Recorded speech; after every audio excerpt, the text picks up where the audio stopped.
And hello, everybody, and welcome to episode 8 of the Waterdhavian Job. I am your DM, Brad, joined today by all of my lovely players. Every single one of them. Nobody's missing. Hurrah! Gotta go. As you can see, Thor's been consumed in some sort of snowstorm or something, broadcasting live from under 7 feet of snow.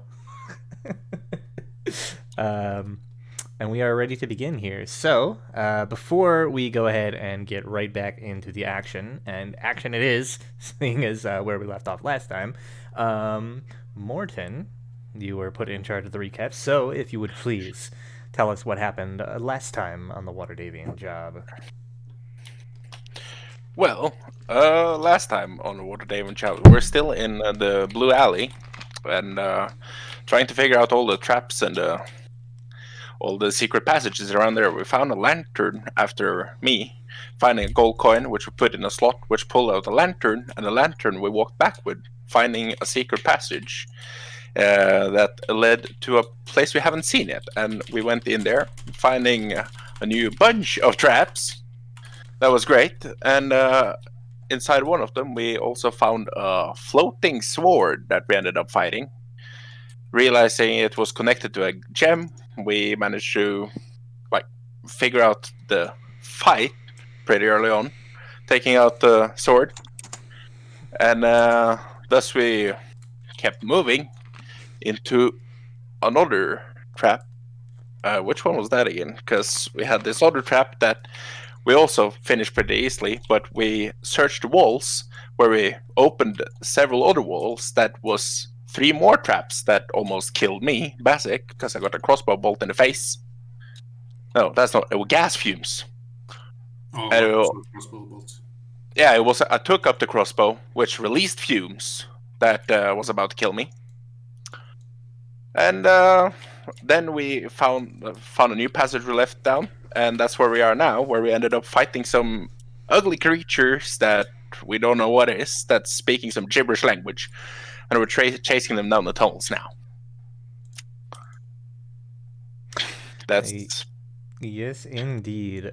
So we pick up here in the heat of battle. You guys were investigating the side room with this strange sort of bronze wizard statue inside of it, and then you heard some scurrying noises from the north and south, and then these what can really only be described as little sort of gremlin creatures with large bulbous heads and these sort of langly kind of skinny bodies with like black skin oozing with like some sort of like viscous oil or something of the likes approached and began to sort of like I think they were a little bit surprised to see you and kind of began fighting, excreting this like strange oil all over the place. And yeah, so we pick up. They had just had their turns, so we are picking back up right in the action with Basic, who is the first to act after them.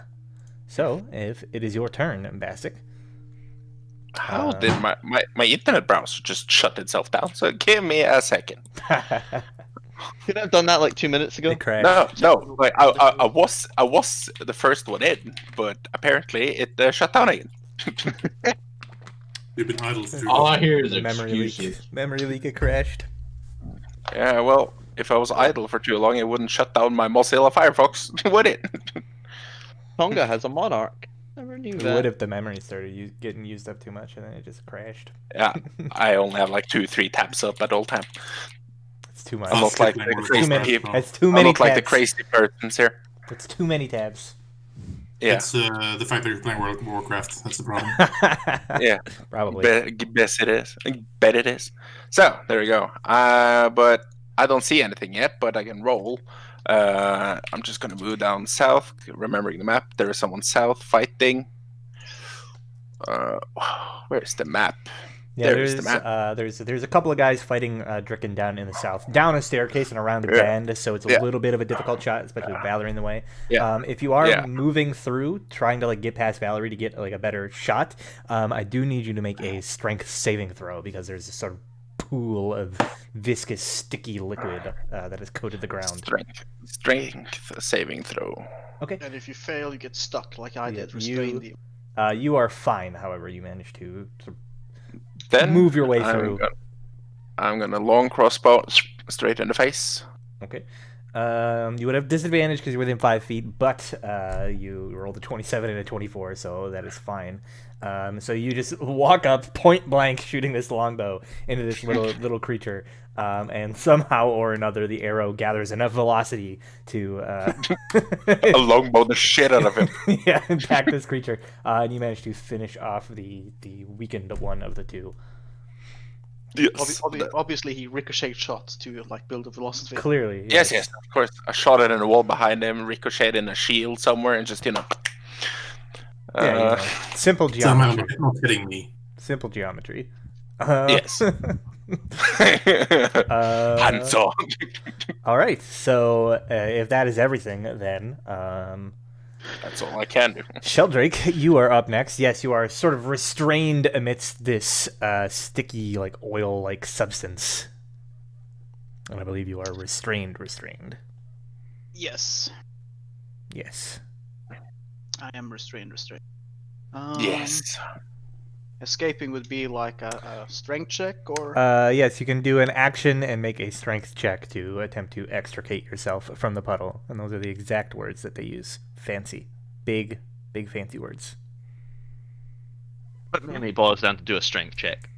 But it boils Yeah. down to do strength check, roll high. that's I mean, doesn't really matter for me. I have Sir Reginald between me and them, and you know, So Reginald's not immortal.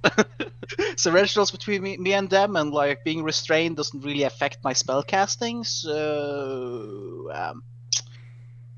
yeah, I'm gonna told that. Has any of them been damaged? I don't remember if any of these guys have been. One of them I think he has. struck one of Yeah, them. one of them has been struck, but the other two have not.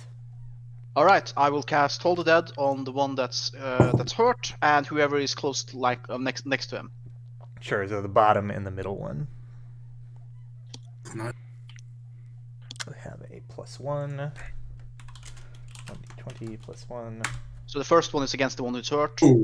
That Who one succeeds? succeeds, and then the second fails. So that's a d8, so 8. Yep, that was the max. I rolled max damage in that one. They're like clustered so close together. I can't. Why is the first one D12 and the other one D8? If Toll the Dead deals a D12 of damage if you're already hurt, on D8 No. if you have max hit points. Okay, got it. Very well. And that is all. I don't have- no I don't bonus have movement, action or so. anything. You can't move. So, Valerie.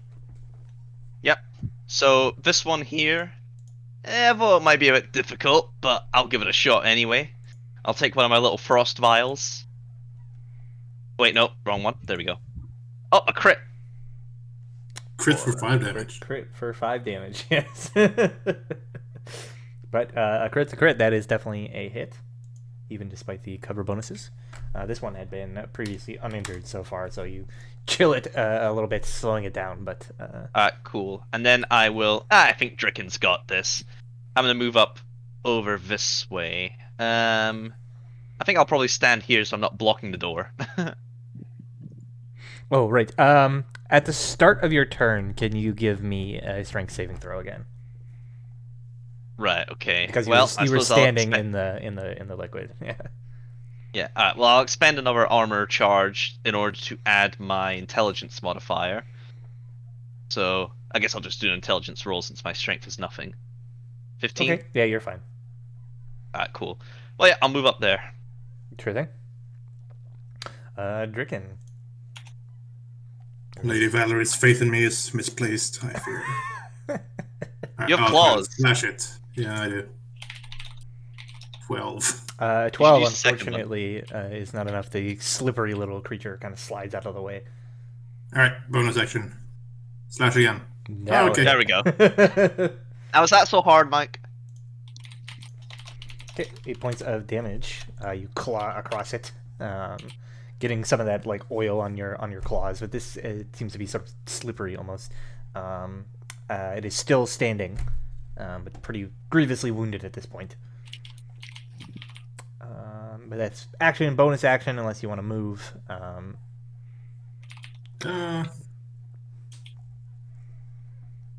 There. That's I took half a foot. gotta make good use of that move, that half foot. Actually, can I block like the door? Is Yeah. that a thing? You Or can, can they like- move through me? You can stand in the door if there's enough of a size difference, they could like move past you. But if you're like fighting a creature of the same size, you can block the door. But these creatures, because they're so tiny, you can't really effectively like block them. There's always enough of a space that they can kind of maneuver past you. Yeah.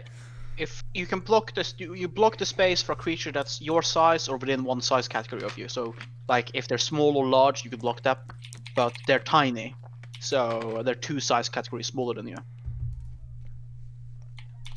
Yeah, then I'm done. Okay. Then we have Sir Reginald back to the top of the initiative order. I would like to make the executive decision to hit the one I've been hitting again with my hammer. Okay. I don't know why you worded that so long, but Because he's a sophisticated barbarian. He's is a a sophisticated sophisticated barbarian and dwarf. Sir Reginald Smash just Point doesn't cut across. it. Are you doing so recklessly, or are you swinging normally? Oh yeah, I forgot. Reckless was a thing I could do. I'm gonna reckless attack. Go Come for on, it. we're fucking. It's what we do. It is what we do. that's 13. sophisticated. Unfortunately, a 13 is insufficient to make contact with these slippery little devils. If I may make a suggestion, Sir Reginald, you should perhaps not be as reckless in your assault on the enemy. It's what I do. My turn's That's what over. we do. All right. So then we have the Boggles, who are going to. My Yeah. life is done. I knew They you are well. they are going to attack. The 3 of them attacking Sir Reginald. Don't worry, if you Rolling die, we'll just get 2d20. Valve more depth to revive you. I have a potion. KH1 plus 1. Okay, not GR, regular R, please. Regular R. Okay. So they make 1, 2, Miss. 3 No, attacks against you. The last one hits for This one has, 5 points of bludgeoning damage. Max That's damage. I was gonna say this one has fighter champion levels. It crits on 19. And savage attacks. Of course. And then the last one that is remaining down south similarly attacks Dricken. Let's see. Flat roll. A 16. Miss. I have Will 17. miss. Yes, you have 17. Due to your monk insights. I believe that's all of them. Yeah, they're going to just stand and fight for right now. So, Basic, back to you. I'm just gonna nail an arrow into the one next to me, or in front of, in front of Draken. That is a hit. This must be like bird hunting for your character, basically. Yeah, basically. That is enough to finish that one off, and that is all 3 of the attackers in the Southern Hall vanquished. I feel like the Southern Party has been much more effective than us, Sir Reginald. Well, to be fair, we're we not were the 3 fighter. against I'm the 3. tank. That's true. Like they're the DPS, you're the Yeah. tank, I'm the healer. That makes Yeah. sense. Totally. Yes, if you would like to move, keep in mind that there is still a puddle at the top of the stairs. Defeating these enemies does not cause these puzzles to vanish, so there's still a puddle of sticky liquid at the top of the stairs you have to run through to make it back up north. Stop playing. No, I'm just. Oh yeah, but yeah, fucking hell. Can I climb on a wall since the cat claws thingies? Unfortunately, because of the way that the door is positioned, there's not really a good way to like climb on the wall through the door. Can The I- walls are stone, aren't they?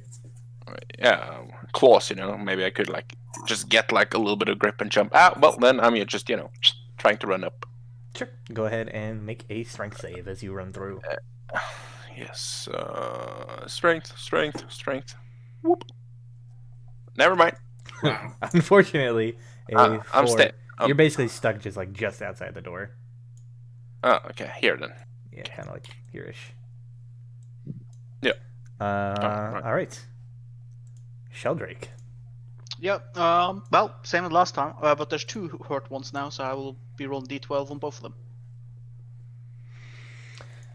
Sure thing. So, middle one first. Succeeds. Success and Fails. fail. So the bottom one fails. The middle one succeeds. And they are both 7 still damage. up. 7 damage. All right. Still stuck. Valerie.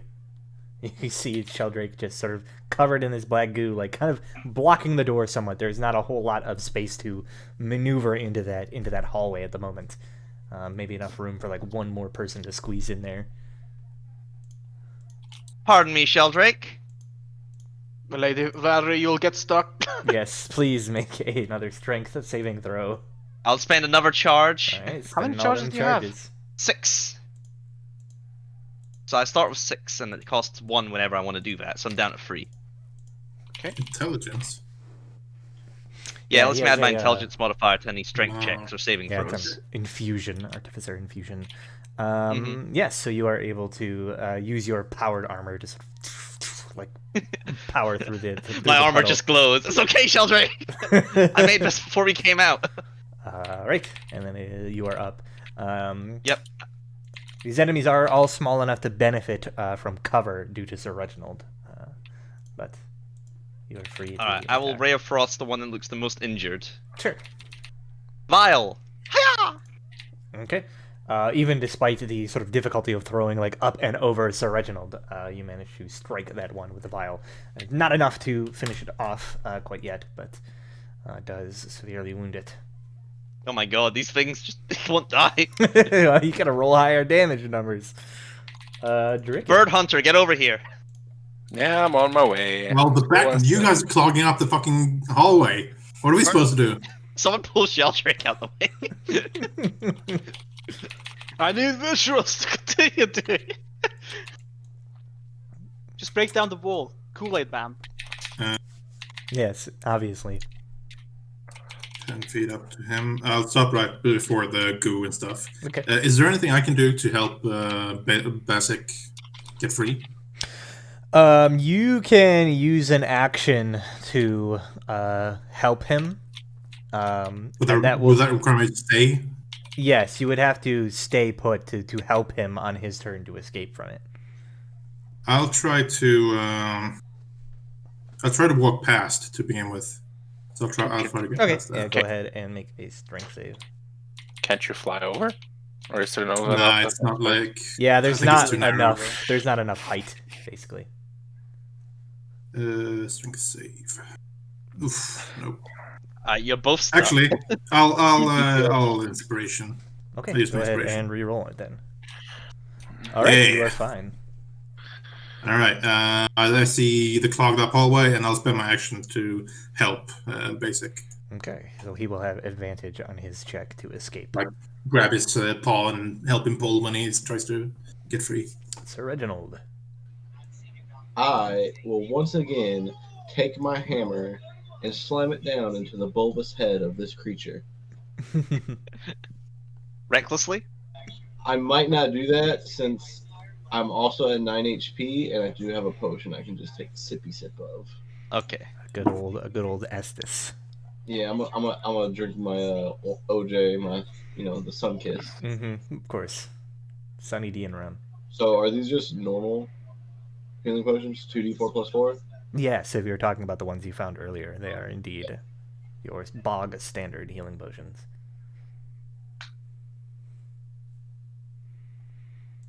Nice. Nice. Nice. Heal for 10 hit points.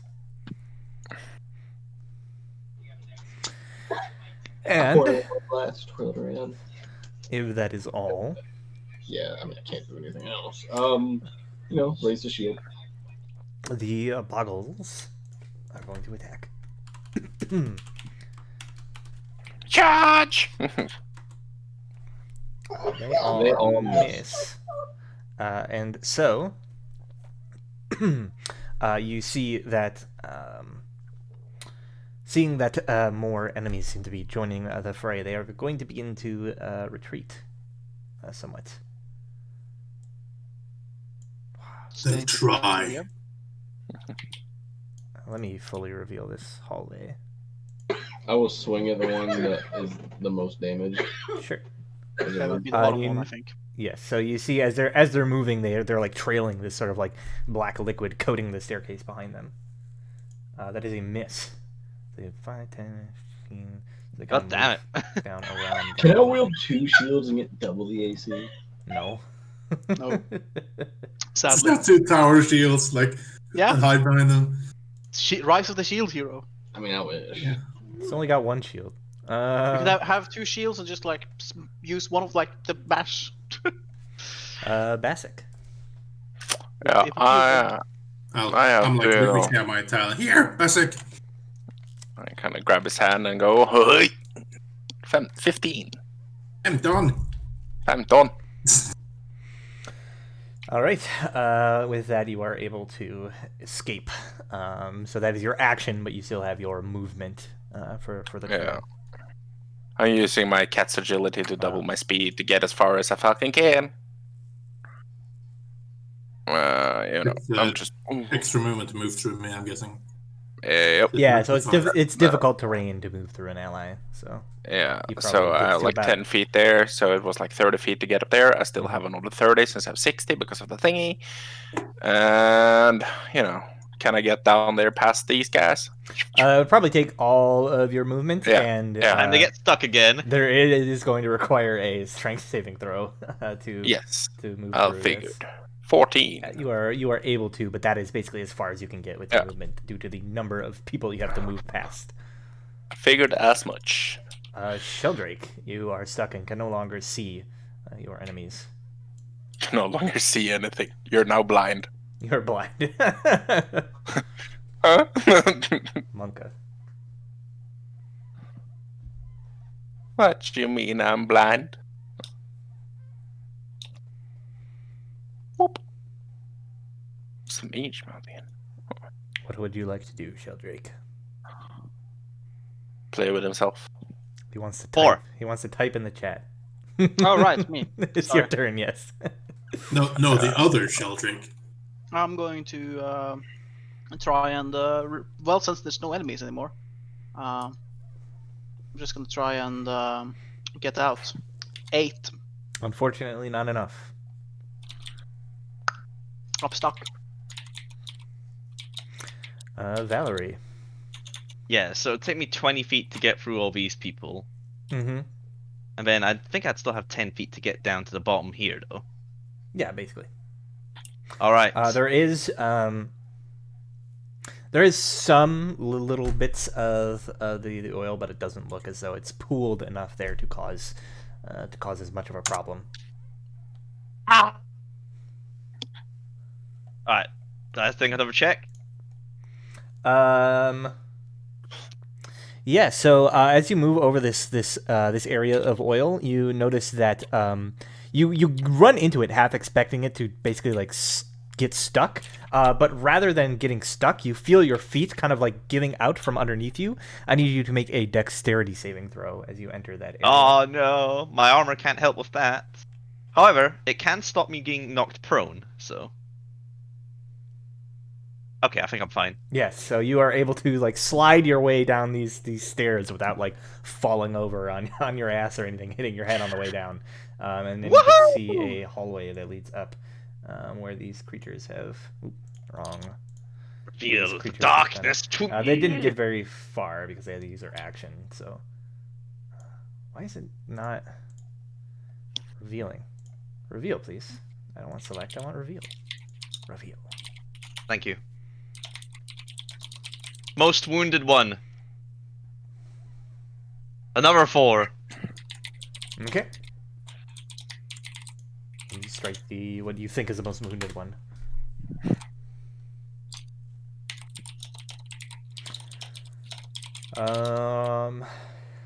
All right. That is all. It is Yep. Dicken's turn. Okie dokie. The fuck? Change. I can't click the fucking measurement thingy. Okay. Oh, now I drew a line. Cool. I think you were on Oh. the drawing tool. No, I'm clicking the fucking hourglass. Nothing's happening. Oh, too bad. I'll move up. How many feet is that? It looks like it was probably only like 10 or 15. 18. I'll just try and move through. So I'll start by standing there, I guess, and make a save. Yes, please. Strength saving throw. God freaking damn it. Push your way past Sheldrake, getting stuck on the other side. Anything I can do with my bonus action in this case? Well, you could still use a bonus action for anything that doesn't require, like, moving or anything. You could still technically dodge, I think, or something like that. But that would cost a key point, so I don't think there's really anything in particular. Yeah. Alright. Cool. Sir Reginald.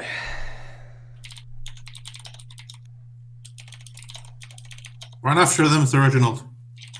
I believe. Oh, is it my turn? I mean, Yep. shield and old. Let me see. 5, 10, 15, 20. Oh, it's 10. Is it 10 to get through Basic? Yeah, it would cost 10 feet to get past Basic. Alright, so 5, 10. Right here would give me the 15. Which means I have 10 left, and it takes me 10 to get through Valerie, right? Yeah, it would take you 10 to get to the other side of Valerie. So I could get through it, though. Mm-hmm. I will.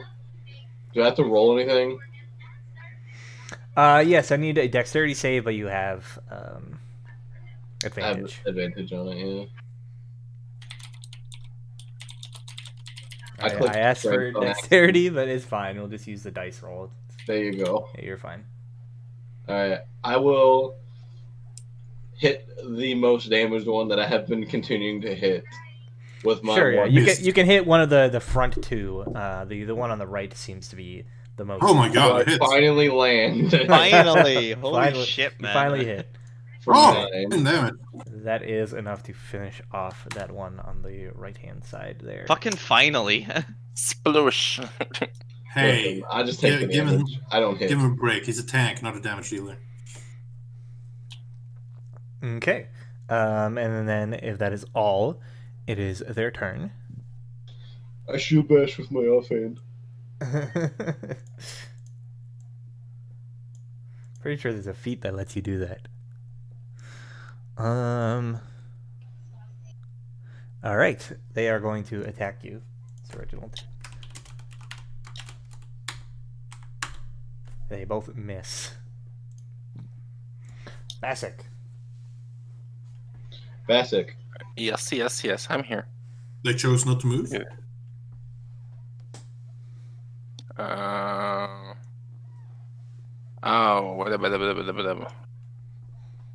Oh, can I get in here? So fucking. You know what? Can I get past them, like through here? And are they blocking the hallway, or can I just walk over them because they're so small? Well, let me see if you have enough speed is the thing. So it was, what, 10 feet to get there, then 20, 30. What's your base speed? 30. Yeah, you don't have enough to get all the way through. You would need at least 40 to get to the other side of them. You could move past them, but you just don't have enough speed. Okay. You dash if you feel like Yeah, it. you could dash. No. Yeah, but then, You could place yourself far down the hallway and shoot them from behind if they choose to stay.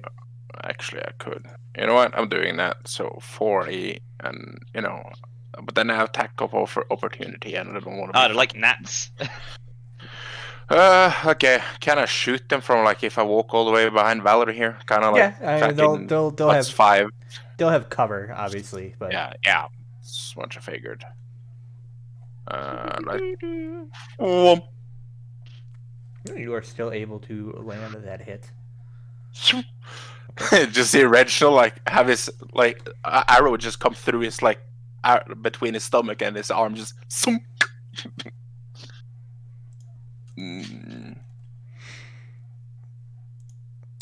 Sheldrake. Alright, well, I'm gonna try and get out of this. 12. A 12 is sufficient. You may. Yes. And as part of that action, you move to a safe space of your choice. So basically, you can either move here or back here. I'm gonna move here. Okay. And then Let's say the rest of the staircase is also coated with oil from that point on. Oh right, so I have to make another strength save if I proceed. If you go any further, you'll have to make a dex save because there's a slippery oil on the stairs.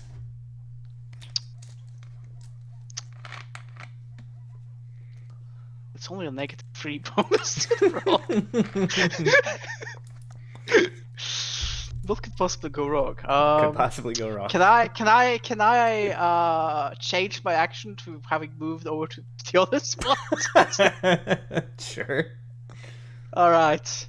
I'm moving over here, and I'm just going to wander around this room and have a look, see if we missed anything. Sure. Valerie. Ray of Frost vial. Mr. Sheldrake, they went that way. Where are you going? I'm sure they got this, Stricken. That's a hit. Dricken. His speed is now reduced by 10 strength feet, Brad. Strength save, Rooney. Okay, guess I'll stay here. Yep. Stay put, Sir Reginald. I would like to repeat the same thing I did the last few rounds Are you sure? by trying to hit it with a mace. Are you really sure about that one? Hold on, let me think. Recklessly? I'll swing at it normally. Ooh, boo, boo. I think I would have missed regardless. Yes, in this case you would have. Okay. He's gonna get you. He's gonna come for you. Alright, 19. Nope. Basic. I'll just try to nail the last one as well. Actually, now I can see if I can get past everything. Yeah, you would have the speed to just get to the other side. Yeah, I'm just up here and close quarter trying to if I can nail an arrow in his face. Sure, disadvantage. Oh, Still 18. Please. Oh. Again, somehow Just finding a way to no, draw the arrow. And He just takes the arrow in his hand, like. Have you seen the Scorpion King, the old one with the rock? Ooh. And it just Yeah. like when it like has that really fucking tight the string, it's like see the fucking thing just fly across the room. How do you have a +9 to hit? Holy shit. Yes, the feet. I have the feet. Ring. Archer. I- no, sorry. I- The fighting style? I have the fighting style. Fighting I have style. your bonus thingy. I have full agility. No, 18 agility. 18 agility, and it's just like stacks Oh. up with thing down there. You don't have my bonus anymore. I gave that to Reginald. Yeah, you could have when told you me were that. missing, yeah. It's fine. It's not enough to have made a difference. No, Take but that +1 off. So then we are back to Sheldrake. Yes. Can I stand outside of the oil spill and help Dricken at the same time, or is that too far away? Because he was kind of caught in the same area, you can like reach out and try to like help him. It'd be Alright, a I'll bit- walk bit over there and I'll awkward, give him the like, help reaching, action. reaching over, but yeah. I'll You give can him do the that. help action. Valerie.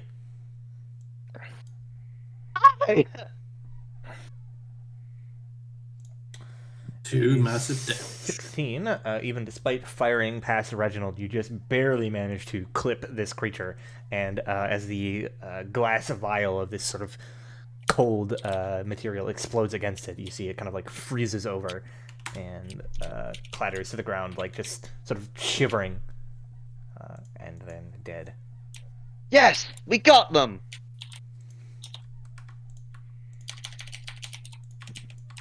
You hear that, Mr. Sheldrake? They got them. And with that, Dricken, you can go ahead and make your save to escape. With And advantage. with advantage, yes. 20. Right, you are able to escape from the oil. You notice that the creatures have been defeated. However, the puddles of oil that they left behind seem to persist and are not showing any signs of dissolving immediately or anything of the likes. What do you guys see down there? Long corridor. Yes, there's a long corridor with several doors. One at the very far end. Actually, I can reveal like the whole corridor here. There is one at the very far end, at the end of the hallway, and then there are two on the western wall and two on the eastern wall. Okay. And some doors. Warrant investigating. Did we look around this room last session? Did we investigate this place thoroughly? We came up there and we started yeah, fighting. we We checked it were out. in the middle of kind of investigating it, and when the thing, like, we had found the statue, we were There investigating. was There an was like this, invisible wall. there was this wall that was invisible. Okay. But we should probably investigate the room before we carry on. Getting up these stairs, eh? Very Look at the well. oily stairs. Is there a way that we can, like, go slowly in order to try and not slip or get stuck? Yeah, if you move cautiously up the stairs, it'll take some time, but you have advantage on any of the checks you make to avoid slipping or getting stuck. Oh, do you want me to make the checks going up the stairs? Yes, please, because I think it would be hilarious. Is 13 enough, Brad? 13 is enough to make it up past the slippery section. Alright, now it's the sticky section. Now Let's for the go! sticky section, yes. I'm not going to use any charges for this, though. 17! Okay, Fuck! you managed to push your way past the sticky section of the floor. Is the invisible wall still there? Upon moving closer and testing, you find that it is indeed still there. The room is entirely as you left it. Are you following Bassic? Yes. I'm trying Was this to. the statue that was following me with its eyes? You want me to roll Or everything it on the felt way up? like it, at least? You want me Brad to said roll roll. everything? What you needed? What now? A dex? Dex and strength? Yeah, so one dex and one strength. Dex, Yep, you're good. strength. Oh, Get stuck at the top of the stairs.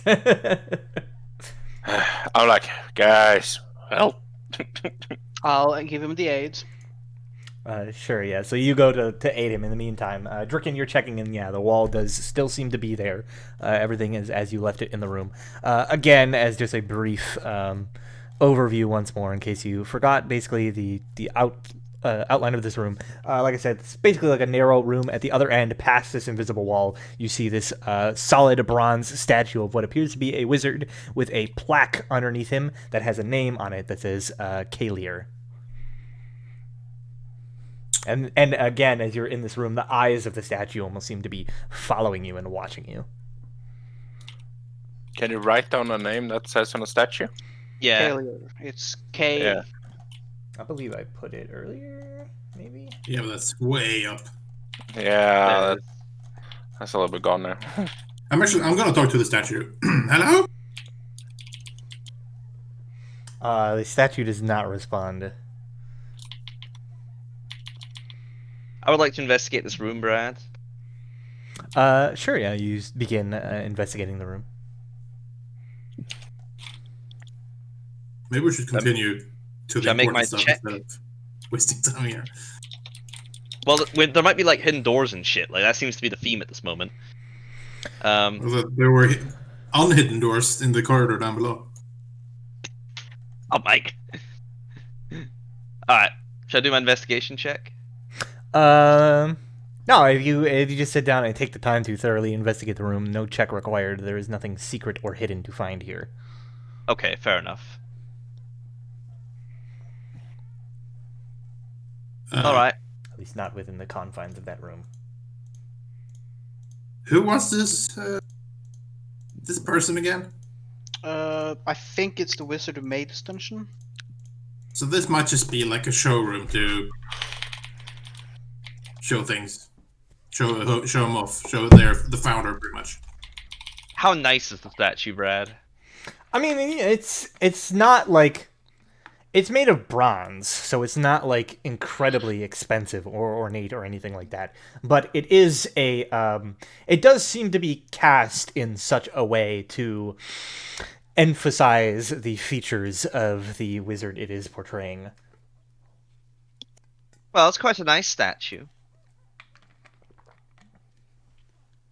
I'm gonna try and go back down, so I'm guessing a strength check. Yes, please. Yeah. Why are you doing this to us, Brad? Because that's how the ability works. It's there. It's not going away. All right. Tell me when 6 seconds have passed. Yeah, I mean, you guys can, you get down eventually. It's just a matter of how long it takes you. Ugh. There's how we there's some like Can we just there's some take 5, take 10? slipping and falling along the way. It's getting stuck, and it's hilarious. This comedic climb down the staircase. It's not hilarious to us. It's very All funny. right, what's the marching order we're operating on, boys? It's Reginald. So Reginald will go first. So the first Where door was the is first door? here. We Oh. pass it. Is that it? All right. Yeah, I'll follow Everyone after. stack on it. Stop playing WoW, Morton. Well, I'm following after. That Well, did sound, but you target enjoy is WoW. behind there. You enjoy playing one. I hope you're having fun. What the fuck? Stop playing well. I'm still following right behind you. So you can see that this door, it appears to be a normal wooden door. You can see that there is a phrase carved above the wall, above the door, and it says, "Take only what you can truly afford." Is it in What all caps? bullshit is it? No, it is not. I will open the door. Okay. Opening the door, you can see that inside there is a square room that appears to be filled to the brim with coins of all types, stacked into neat little sort of piles. Take only what you can afford. Is there a cost associated with this money? I'll take a step in. Okay, yeah, you step into the room and you see that, it's basically, rather than just being like haphazardly piled, it's actually like stacked up like poker chips, right? So they're all like stacked up on top of each other, numerous different coins of various mints. They seem to be arranged neatly into piles of silver and gold and copper and the likes. I'll pick up one from this little pile over here. Sure, yeah, you pick up this single coin from there, looking it over. It appears to be genuine as far as you can tell. Okay. Maybe So what's- bring it out. I'll step out. Okay. So yeah, as you take that coin, stepping out of the room, holding it in You your killed hand, me. suddenly you feel like an incredible weight in your hand as you pick up this coin and carry it through the door. Your hand begins to drop. What's your like current like carrying capacity at? Man, 21.32. But I'll tell you right now, it's probably not calculated properly. Probably not. That doesn't sound right if you have like armor and weapons and stuff. I mean, you don't have armor. I have You're- no armor. yeah, you I don't have armor. one weapon, 5 javelins, and a war pick. Yeah, so that's probably about right for what you have on you. And then add the shield. So the coin in your hand, suddenly like the weight of it increases to how much is it? You suddenly like your hand slams to the ground, and suddenly you're carrying what was like a 0.1 pound gold coin that now weighs like 100 pounds. Like you just drop to the ground.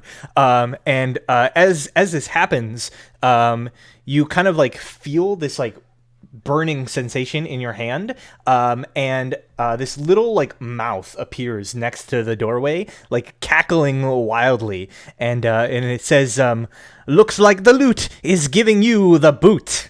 And Sir Reginald, you Smack my hammer at the mouth. well, you can, but first I will tell you that you have been cursed. Yay! You have disadvantage on all skill and ability checks. And the mouth says, you go to like slam the mouth and it like disappears and like reappears. And it says, the greedy get what you deserve. Maybe perhaps some community service will do you good. 5 days, Throw the I think. Fucking coin in the thing. Back in the room. What does it say? 5 days. Yes. You are cursed until you perform 5 days of community service. What a fucking troll curse. Look at Four's fucking face. It's just like the moment he says like I like you like, grab the coin. I was like, yeah, that's good. Okay, and like you don't feel nothing, and he was like, I'm just gonna exit the room. I was just like, oh, shit. Why? All right. Where's the next door? The next useless. There room. is another door in that room. Hang on, yeah. I was gonna say like let's go back into the room. We didn't investigate it. It was just like Where's the crappy door? Okay. Investigation. I'll Investigation. help Valerie. Sure, make an investigation check. Incredible roll. 14.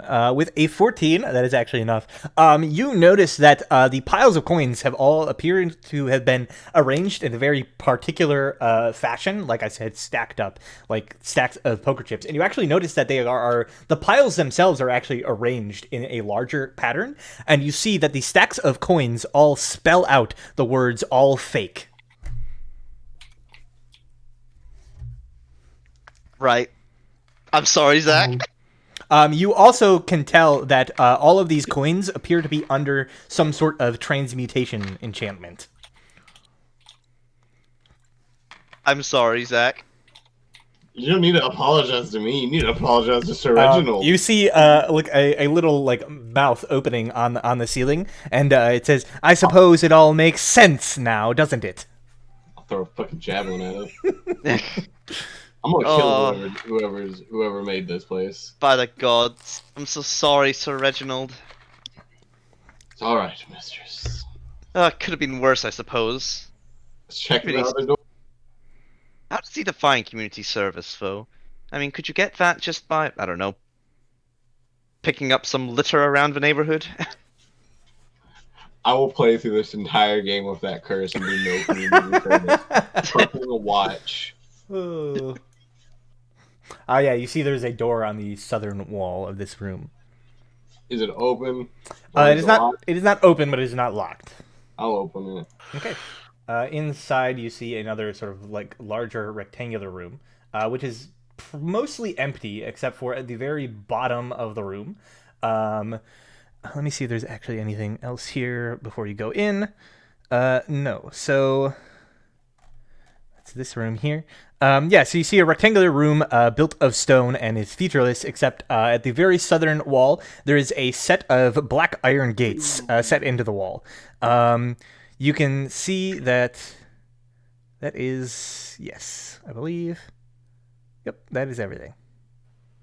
iron gates. Yes, there's a set Like in of the iron gym? gates. Gemstone. Who has the gemstone? I think I have the gemstone. All right. Let's look if we have any place we can place this gemstone.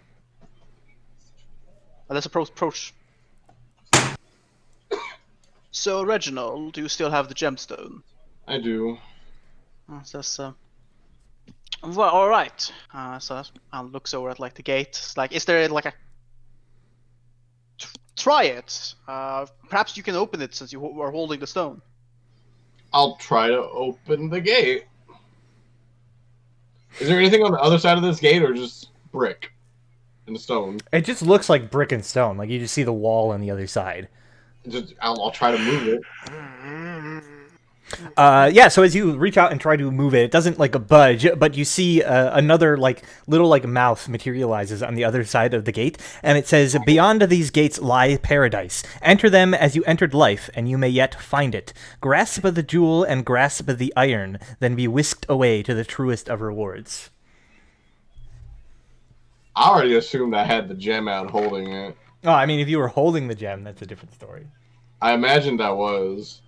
Okay, so if you move up to the gate holding the gem in your hand, you see he grabs onto the bars of the gates and goes to yank them back, and then vanishes from sight, and the gem clatters to the ground. I walk up, I grab the gem, and I do the exact same thing. Okay. Not 5 seconds ago, Valerie's like, it could have been worse. Now I'm gone. So I see Reginald disappear, and Bassic looks like he's scooping up the gem and looks like he's about to do the same thing that. Bassic, no, wait. If he's stuck somewhere with someone else, I can't leave him alone. As I grab the railing when I have the gem. But you don't know where it's. Nope. I think Valerie's just completely shocked. She doesn't like know what to say here. I just like Basic disappears now, I guess. Yeah, Basic disappears if you don't like stop him or make any efforts to. He disappears again. The gem clatters to the ground.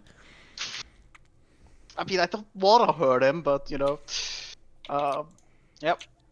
Like, I'll try and grab him. Okay, before he leaves, I'll try and grab him. Okay, make a contested athletics checks. He can use acrobatics though. Yeah, you can use acrobatics, Basic, if you. You just need to beat 6. You just need to beat a 6. Yeah, no, not a chance. I reach out and he's just gone. He's just gone. He's already gone. It's just like, wait, oh, my leg. So what do I see? Well, we'll get to that when everybody else in the room has made their decision now, won't we? What? Lady Valerie, I turned towards Lady Valerie. I was like, Yep, her jaws dropped. What? Lady Valerie, Sir Reginald and Basic have both been whisked away. The mouth said that they should enter. They should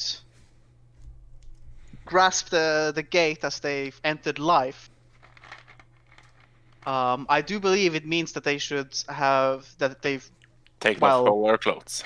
should wear nothing, as it were. No. It's just, her face goes red. Like, Yes, she's like, and I look at it's like they, however, were wearing clothes, so there's no telling what may have happened with them. Going by how the rest of this place has been, I think it's safe to assume it's nothing pleasant. well, we need to go Dricken. help them then. I guess there's no choice for it now. Dricken, Pick what up are the you gem doing? and put it in. You grab the jam. Yeah, I do the same. Okay, yeah. A few moments pass. Dricken grabs the gem, disappears. The gem clatters to the ground. And now Dricken has left us as well. Sheldrick is like, what the Sheldrake. Sheldrick and Valerie cuts the losses and leave. So, Lady Valerie, the choice is yours. What do we do? Fudge! Grab the gem. Alright, Valerie grabs the gem, Sheldrick is like, this is how I die again. disappears, leaving just you, Sheldrake, Yep. the last remaining. What do you do? I'll, let out a curse if a bit bissel, and it's like, well, my lords, I might see you soon. I'll reach down, grab the crystal, walk up, and grab the gate. Alright. So as you grab the gate, we see Sheldrake disappears out of sight, out of visions, again with the empty room. We see the gem falling through the air, but before it clatters to the ground this time, it just sort of winks out of existence. No further creatures left in the room. And then the screen fades to black, and we cut over to a different scene. We see a crackling fire in a large sort of hearth in this cozy looking sort of like tavern tap room, and then we suddenly hear like a loud thud noise and look over and see basically as one after another, a few like moments after each other, all of you basically fall out of the air, landing in a pile on top of each other in the tap room of the yawning portal. And you see everybody is just sort of staring wide-eyed at you, a little bit confused as to what's going on. And then you just see Durnan like takes a few drinks out from underneath the bar, like putting them on the counter, and he says, "This one's on the house. I don't want to know." We do. Fuck her! She booted us out of the dungeon! I bet it would have done it just the same even if we had stripped naked. It booted us out of the dungeon, and that means the dungeon reset. I think Sir Reginald's right, though. I'm pretty sure that it would have done this even without taking off the clothes. This is, I look at Sir Reginald and go like, you did that a little bit too hasty. I didn't have no warning. I apologize. I thought for certain that there would be, I like say to Sir Reginald, like I thought for certain there would be a key. We did. It's seems bad design, in my opinion, that the mouth came in and told us what to do after we had already touched the gate. And I take the beer I get from the barkeep and I go like, I'm not doing it, thanks. Start drinking. I sit down next to him. Yeah, I'll take the beer. It's just like, well, it's free beer. I take it the keys are gone. Do I still have the lantern? Yeah, you still have the lantern. You still have like any objects that you have found. However, all of the keys seem to no longer be in your possession. I'll like come over at the guy sitting in the corner, the guard captain, like, there's our guy. Do we want to take that job? I feel like I wish to conquer this dungeon out of principle now, to be honest. I'm not gonna go like, yep, same. We still do not have the Celestite unicorn. If we go back there now, chances are all the traps will have reset. Monsters might have been just go back in the morning. Tomorrow. Yes, tomorrow. Let's take a drink, cheer, go back tomorrow, and now we know what to do. Now we can like shuffle through pretty quickly because we've been there before. Let's hope the thing doesn't change. That would be horrible. We're all just completely pissed. Zach? Yeah? I was still on the fence on hating this dungeon. I hate it. I was still on the fence on hating this dungeon. Sir Reginald fucking despises this dungeon. Fuck this dungeon. Let's just... I'm with you on fucking murdering whoever is whoever decided. Well, the thing is, here and now, then, children. Should we maybe go back in 5 days after Sir Reginald's done his community service? I'm not doing community service. You have what was the curse again, Brad? What does it do to him? He has disadvantage on skill and ability checks. What does that count? Attack checks? Nope. An attack roll is an attack roll. Attacks is different, but he has on ability checks. That means initiative he has disadvantage on. I mean, what does it say? Skill and ability checks? It's just ability checks. Yeah, I don't know why it specifies, but it's the same thing. It's ability checks. He has disadvantage on every skill and initiative, basically. Okay, so saving throws and his attacks are still all fine. Yes, his saving throws and attacks are still all fine, but he if he ever has to saving shove throw open from a a trap. door, or climb something, he's gonna have disadvantage. Okay, fair enough then. And he might have worse initiative than me now because he has to roll twice and take the worst result. I refuse to do community service. That's... Out of principle, because I fucking hate this place. Wow. I will. It seems unreasonable to me to subject yourself to a curse that you could get easily rid of, but I do understand your burning the desire to spite the creators of the Blue Alley. Now, theoretically, of course, there are ways to remove curses outside of what the curse tells you. Hang on. However, it will cost money to do so if you do not have the means to do so yourself. I need to get to level 5 before I can do that for you. But I could, if we could procure a scroll of remove curse, I could cast it, even though it's a higher level. Well, we are a bit strapped for cash. Yeah. That's why we need to go back in there, boy. I keep drinking. Yeah. Well, tomorrow I have my meeting with the Order of City, the whatever the order. I can never remember. Did I pin that message? I don't remember if I did. No, I didn't. Once I finish with that meeting, then we can go. Certainly, Wow, certainly. he actually remembered the meeting. Holy shit. Of course. Holy shit. I took a note of it. He's been keeping track of time, the mad lad. More careful. Was that meeting in the morning? I believe it was scheduled for around noon. Yeah, I believe it was noon. Yes. Give us time to get there. I can take the meeting and then we can head to Blue Alley. Peter pinned a message in this chat. The loyal order of street laborers. That's the one. Oh, did you pin the the chart? Yes, I pinned the chart. Nice. Wait, what message did you think I pinned? No, I don't know. I thought you were like making a new message that was like, "Fuck this dungeon. We're gonna kill the new goal." Creators. Yeah. New side quest, new personal quest. Just like find out who created it. Whoever is running this. So Because we did talk.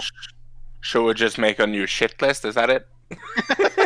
There's always a shit Because list. we did I did establish last time that there is someone on the other side communicating with us, because like whoever talked to us, it's too advanced. They responded to us like when we got stuck in that make a joke trap. It was too advanced for it to simply be a pre-programmed like spell. Well, So if- Or like so you Mert think. Moneybags. Well, yeah. Well, like what I've heard from the Blue Alley, the folklore, anyways, that the person who designed it enjoys watching us go through it and places bets with his friends on how well we'll do. So, So it's basically a jigsaw. I see what it is. So investigate the Blue Alley gambling cabal. I sort of give you like a confused look, like what, and then she'd be like, "Is that really worth your time?" Yes. Oh, trust me, mistress. I'm well aware of how valuable my time is. I like if we finish you- this campaign, all become level 20s and lords and stuff of the world, and we come back there just to hunt down the guy doing it. Oh, I am planning to do that way before we reach level 20. No, but it would be kind of funny. Like, yeah, like fucking pimped ass guy just walking in and like, you! We're doing it at level 3. So now? We're level 2. I know, but, you know, basically now. Yeah, so you finish off your free drinks here at the yawning portal. Alright, let's head back to Troll Skull Alley, I suppose. We may as well do some work on the estate. Yes, we can do that. On the way, Basic, I would inquire if you still remember the conversation we had before my untimely demise. Mm-hmm. I know. Let us tonight. Let us start investigating. Sure. What was that? Nothing. Nothing, my lady. Okay. Nothing that you need concern yourself with. Remember, Okay. we're not your employees anymore. We do what we want now. Ah, We're that is free fair. elf. That is true. We do technically are self-employed at this point. Yeah, but you're still gonna help, right? Of course, my lady.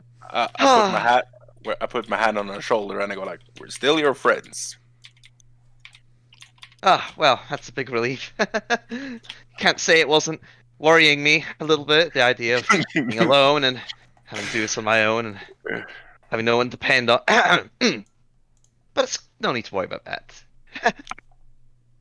No, it's not. All right, Back to Troll so you Skull Alley, all- which you is 15 all minutes away from my return rightful seat.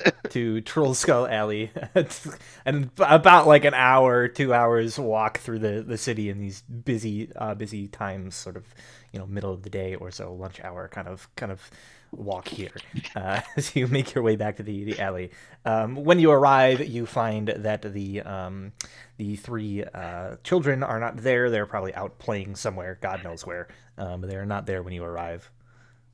Probably begging or something. Well, what can we do currently? What is the current status? I didn't actually take a stock of the tavern before we headed out. Well, I sort- after my meeting tomorrow, they said that they'd be able to send some cleaners to pick up the refuse within a few hours, so I guess we can try and fit some more out there. All right, so just clean and get the refuse out. Got it. And I suppose maybe try and make this place a bit more livable. The roof is leaking, but I'm not sure how good any of us are at tiling. Can't we Tiling, just- yeah. Tiling isn't that really hard in real life though. Is it leaking because of a tear or a hole, Brad? Can I investigate that to see if I can? Oh yeah, mending. You would probably have to like climb onto the roof to actually like figure that out. I can do that. I can do that. Yeah, Can you take me with you? Basic, please climb there first. Investigate if it's the hole or tear. If it is, either me or Valerie can fix that. Can you take me up onto the roof with you so I can do the investigation? I mean, I can see if it's a tear or a hole. I mean, don't really need an Fine. investigation to see a hole in the roof. Alright, fine. Get onto the roof, Catman. I climb up on the roof. Okay. So you climb your way onto the roof and take a little while, probably like 15, 20 minutes, just going over the different areas of the roof, looking for any suspicious locations. And as far as you can tell, there doesn't seem to be any like obvious like cracks or holes in any of the tiling. There are sections of the roof that appear to be sagging somewhat. Basically like showing that there's probably like water damage of some sort. Perhaps there is some sort of like sealant or something that has like gone bad and basically is allowing water to go through underneath the tiles. So basically, it's the wood under that has gone under, so it breaks the roof, so it falls down, so water collects and falls in. Get it? Basically, yes. So Yeah. there's structural damage to the roof that a simple spell is not going to be capable of repairing. No, we need new material to fix it. I see. Well, that is unfortunate. Seems we are going to be needing to deploy the. Can I go up to the attic and see where I found the structural damage upstairs and see how it looks from beneath? Yeah, so like in the attic, you can see basically looking through there. There are several locations where there are sort of like warped and almost like broken like rafters. You can see like dark stained areas where like the water damage has caused the wood to begin sort of like warping and like bending and the likes. So it's like pretty obvious where like the damage is once you like take a moment to like look for it. You can see areas where it's like leaking downwards, puddles collecting on the floor, and of course because the water is pooled through the roof, it's collected on the floor, and then that's caused the floor to become damaged, and then it pools through the next. So it's like a lot of damage that has gone down from just the water. Yeah, so basically what we need to fix is the roof first, because then there's no more damage to the floor, and then you can refix that whenever. Fair enough. So, how much wood are we talking? Because changing wood yourself is not that hard if you just change out planks, like, or what the fuck they're calling it. No, so it's not securing the wood and like doing it yourself wouldn't be like too much of a problem. It's just that if anybody found out that you did that, you would probably get in trouble with the guilds. They don't like people that doing that sort of thing in the city. It would lead to problems, and you all would know that. Gotta go through the guilds. Yeah, I mean that is how it works in this like place. So it works in real life too. Do something yourself, they get pissed at you. Yep. DIY is illegal. It's not illegal, but Frowned upon. It's frowned upon, and any further interactions you're gonna have with that guild is going to be soured as a result.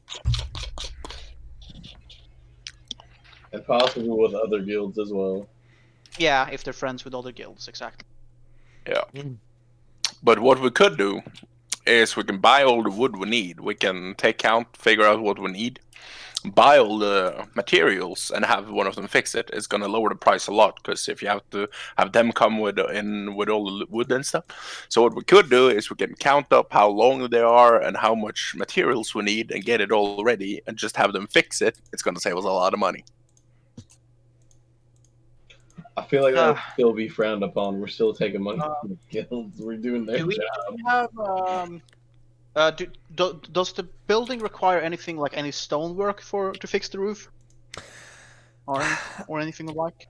assuming that the foundation isn't damaged to that degree, there isn't really stonework per se that would be needed. Maybe some like tiles replaced along the roof here or there, but that wouldn't really be they just buy the pre-made tiles. It wouldn't really be a matter. Yeah, but swapping tiles is like probably like a 50-minute job up there. Well, is there anything immediate that we can do right now to make this place a bit more pleasant? Like cleaning? Like, is there anything we can use mending on to fix up?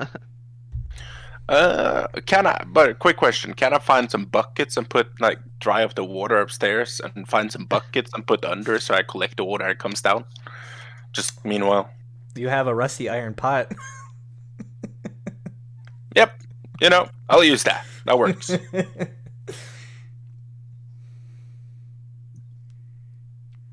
And there is actually, like, as you're inspecting, you go through and kind of like inspect the house for damages more too. You do notice that there is you would notice that there was on the roof there was an area that was set out as a cistern to collect like rainwater and stuff, and there is actually like a rudimentary like plumbing system that runs through the house to some of the baths and the likes.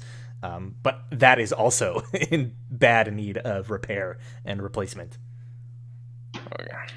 Which guild deals with that? Let's see. I think it was Plumber's Guild. Yeah, there's the Cellarers and Plumbers Guild.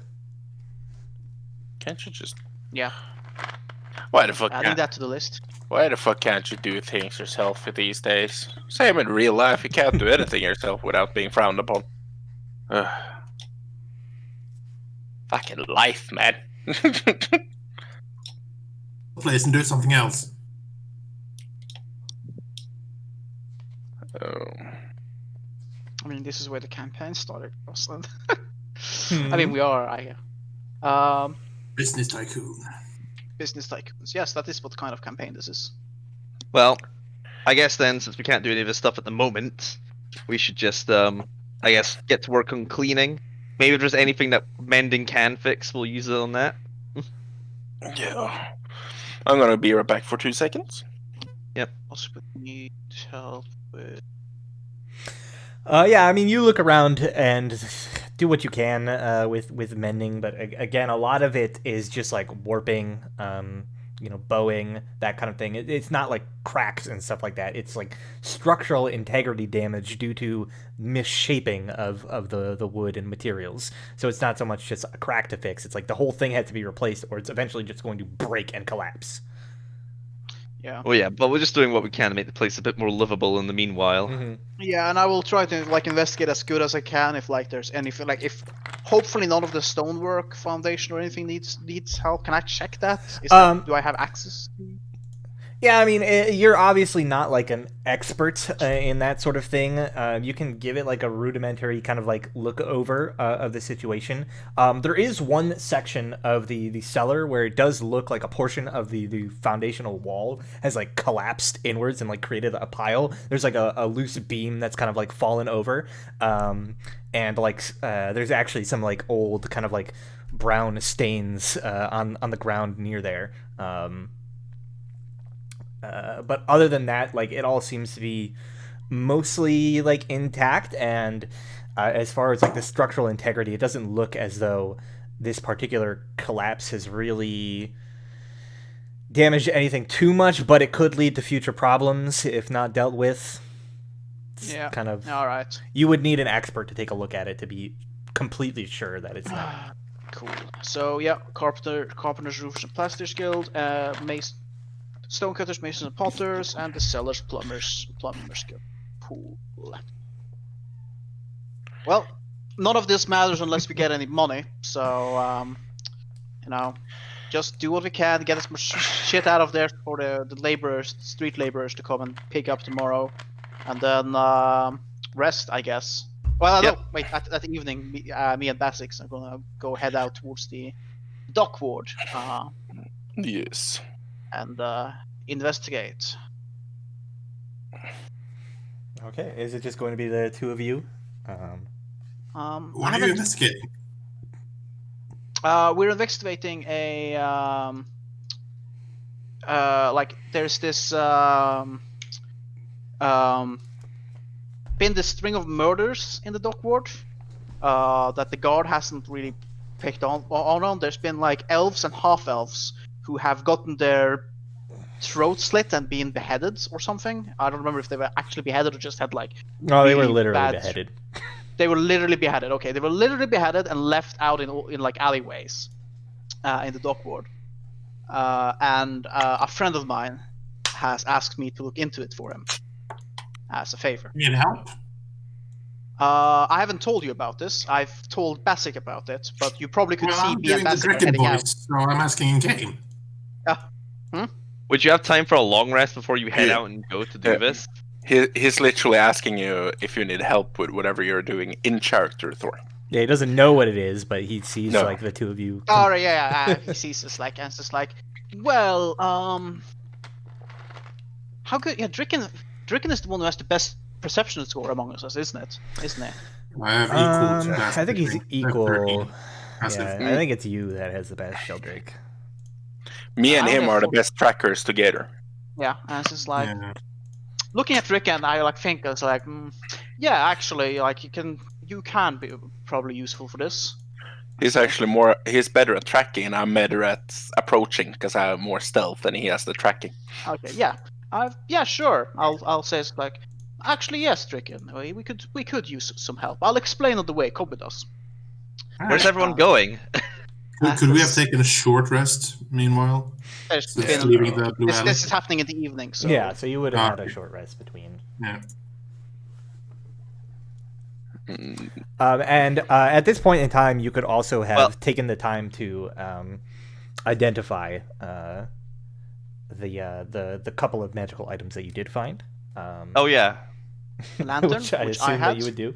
The lantern is a lantern of revealing, as you suspected. All right, lantern of revealing. Adding that to my sheet.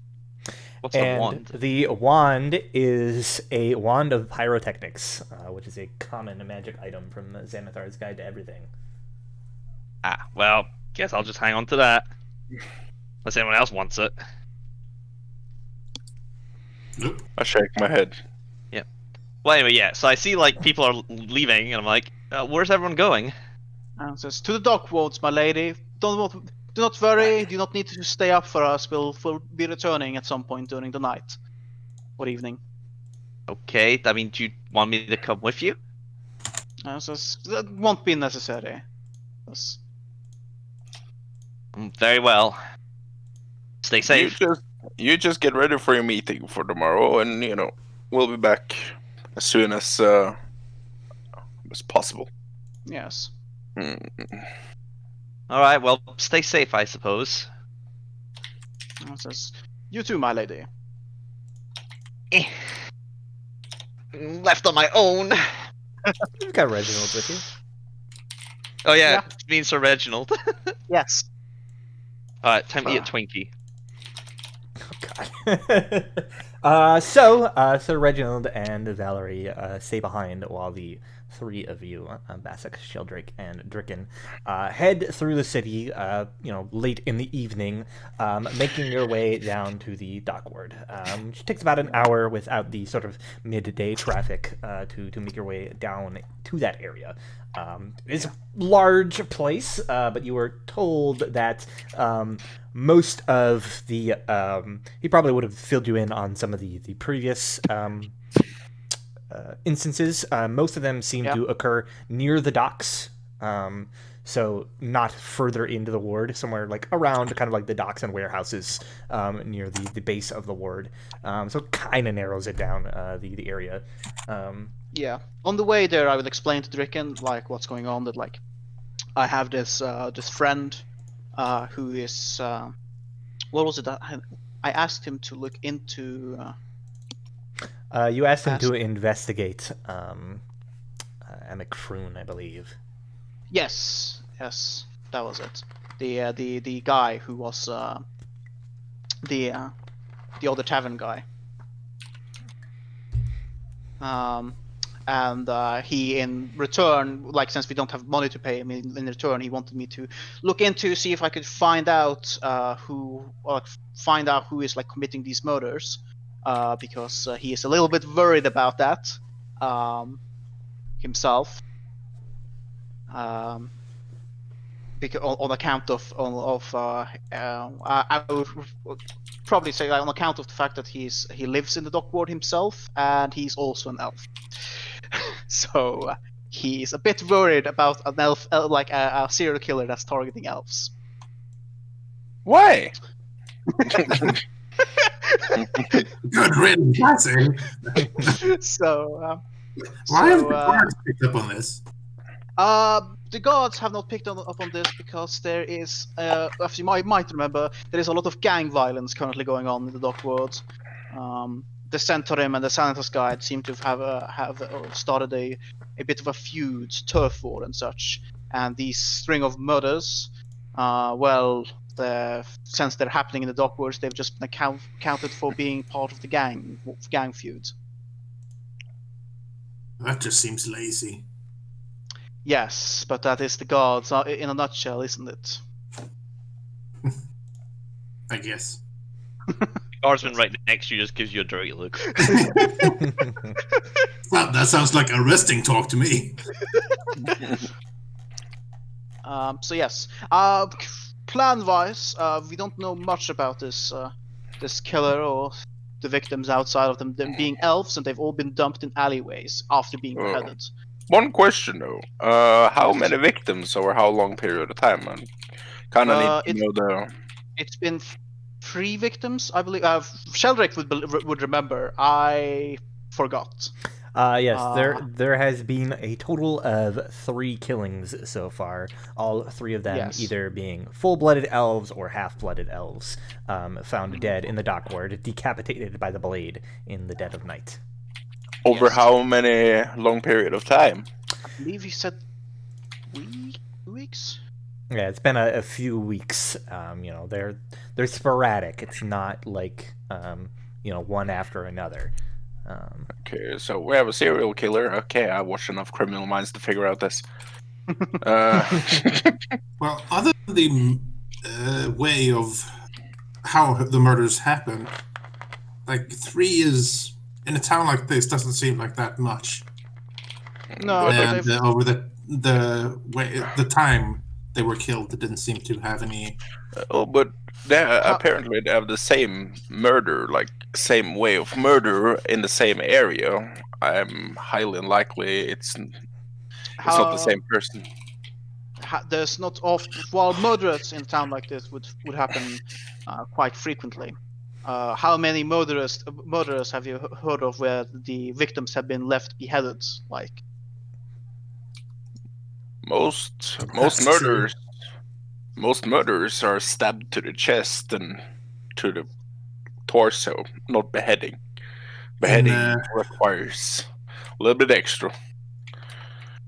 I guess in bird culture, this is considered a dick move. That was a good Rick and Morty reference. Thanks. All right, let's get over there and see what we can suss out. Indeed. Means the original start a long rest, Brad. I mean, yeah, you can begin the process of. You can long rest together if that's what you want. That's just XP you're running out of. Losing out on. This isn't an XP based adventure. Oh, we will just level before you because we did something else. You're skipping okay, this milestone. if Sheldrick in character felt it like he doesn't want like Valerie on account of being a noble to like wander around in the docks and doesn't trust Reginald enough to actually. To be fair, you brought the only 2 exotic races with you. Well, yes. Two animals walking around with this dude.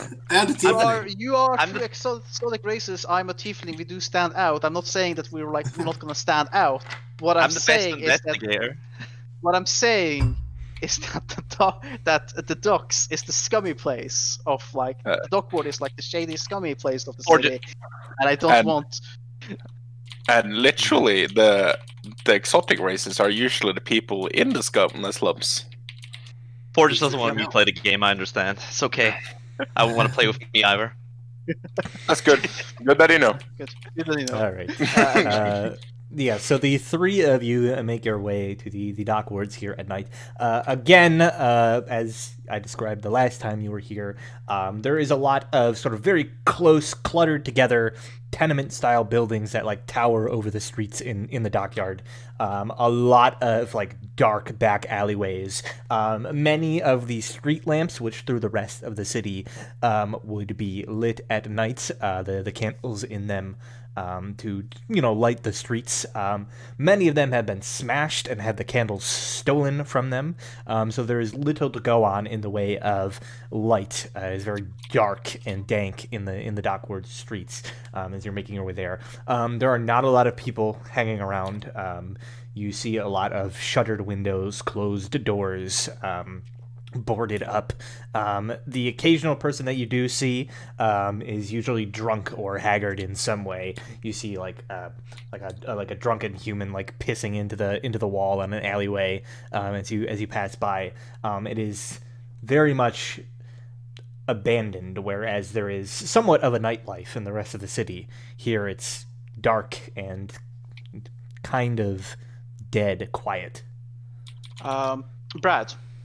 The elves, were they're both male and females, or were all three of male, were all three female?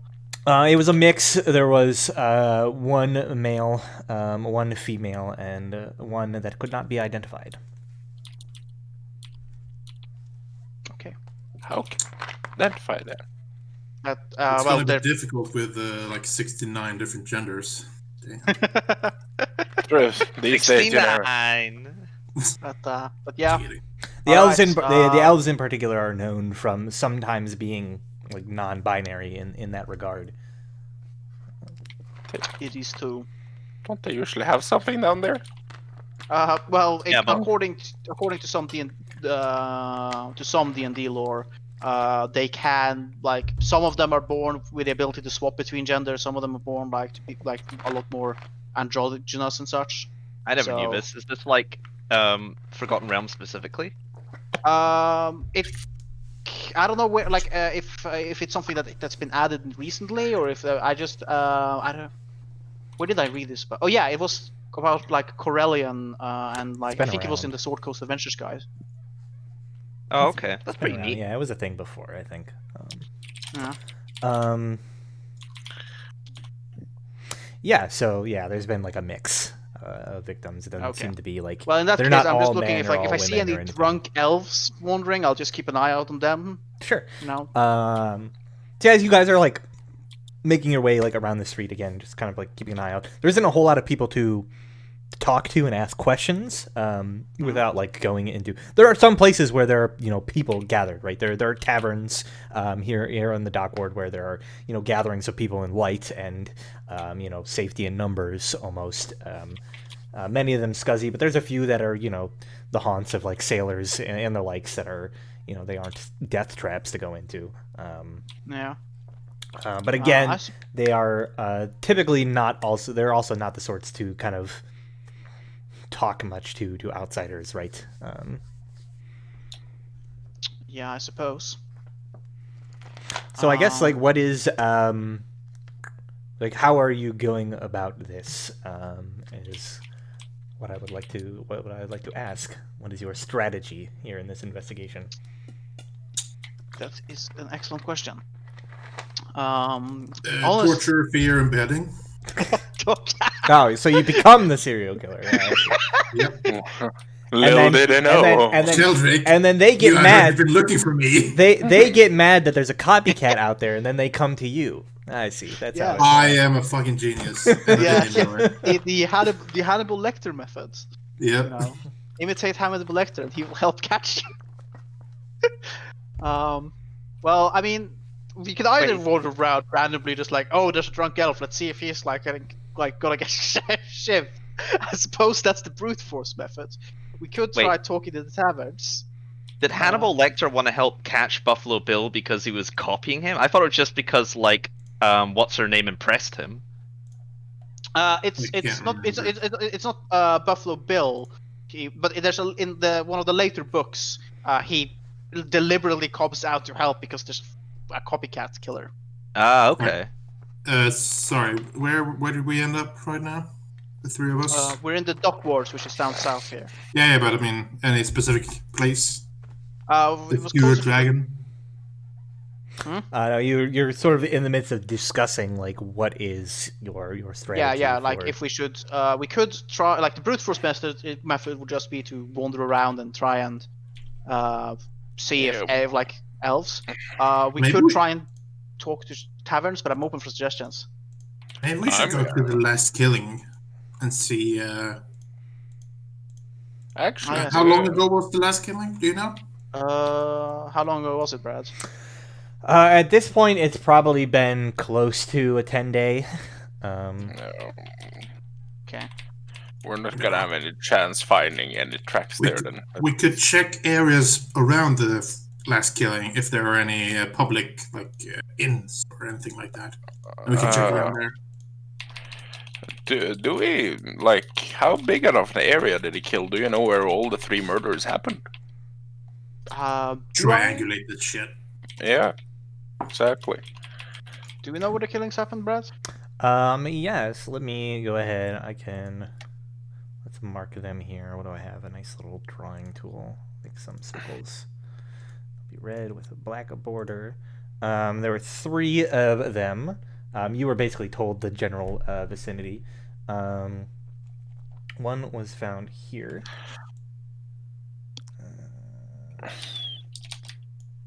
There. There was another found here. And then another found over here.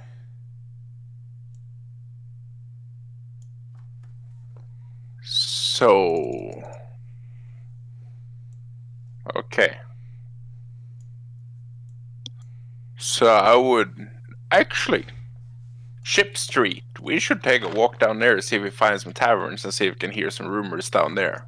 Yeah, the ship street there. Yeah, I do think that's the best course of action.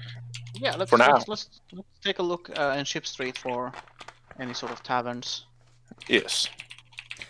Sure, yeah. So you make your way to the main sort of promenade of Ship Street here, and kind of begin making your way.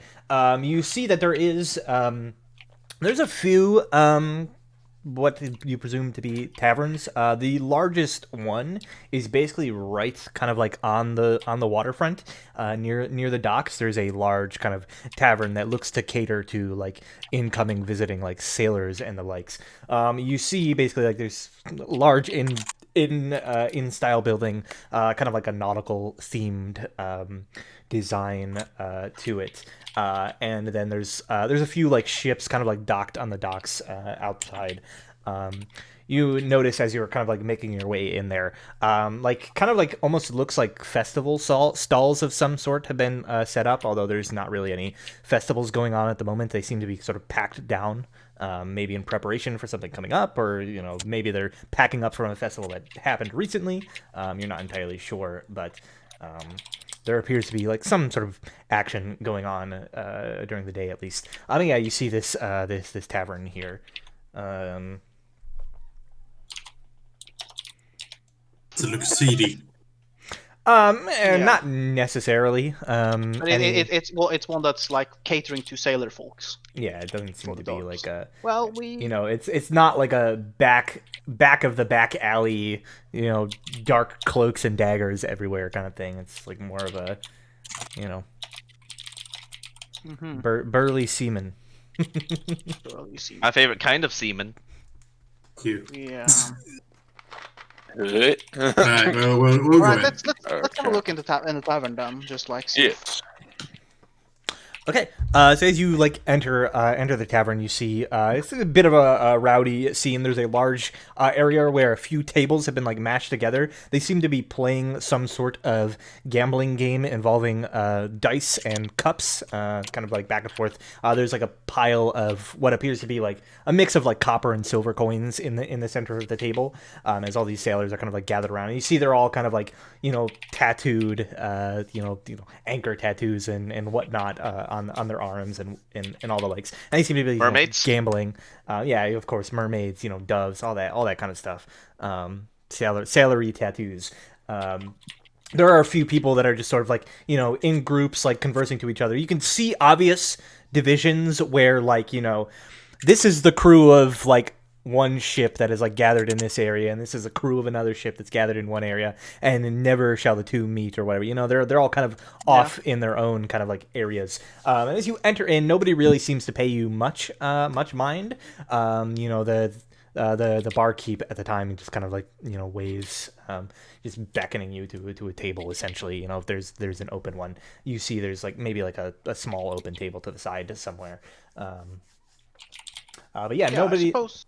Looking around, can you all make a perception check for me? Sure. Yes. 10. Okay. 18. Basic, you notice just like quickly looking around.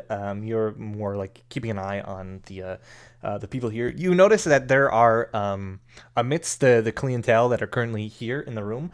You notice several who appear to be either elven or half elven. It's hard to tell at a glance. They kind of have the same sort of like general features, but there are a few sort of like elven or half elven persuasion amidst the crews gathered here, but it is mostly humans. A few mix of oddball races here or there. Right. So when the the tavern like wave us towards like a table, I'll go towards the table and like have a seat. Okay. Yeah. It's one of these tables. Are these half elven or elven people? The table we're escorted to, is it close to one of these elven people or? Well, Basic's the only one that has like really like paid much mind to the clientele. There is one that seems to be sort of sitting maybe a few tables over, gathered around with their crew. They seem to be like in a heated discussion about something or the other. Probably some women they saw at a distant port of call. Sailors. Mm-hmm. They are holy bastards. They got nothing better to talk about. When we're going towards the table we get, I point out if there's any elves or half elves close to us, like on the next table or something. Yeah, so you see, you're all like, side eye, basically like see this half elf a couple of tables over. Seems to be part of a larger crew. I see. So when we have a seat, do like the tavern owner approach us, or is? Yeah, so you like sit down, and after a few moments, this sort of burly, kind of like jacked looking half orc walks over in kind of like very like tight fitting shirt, kind of like stands at the table, like putting a hand down, and says, "What'll it be?" And says, "I'll say, well, a drink for me and both of my friends there."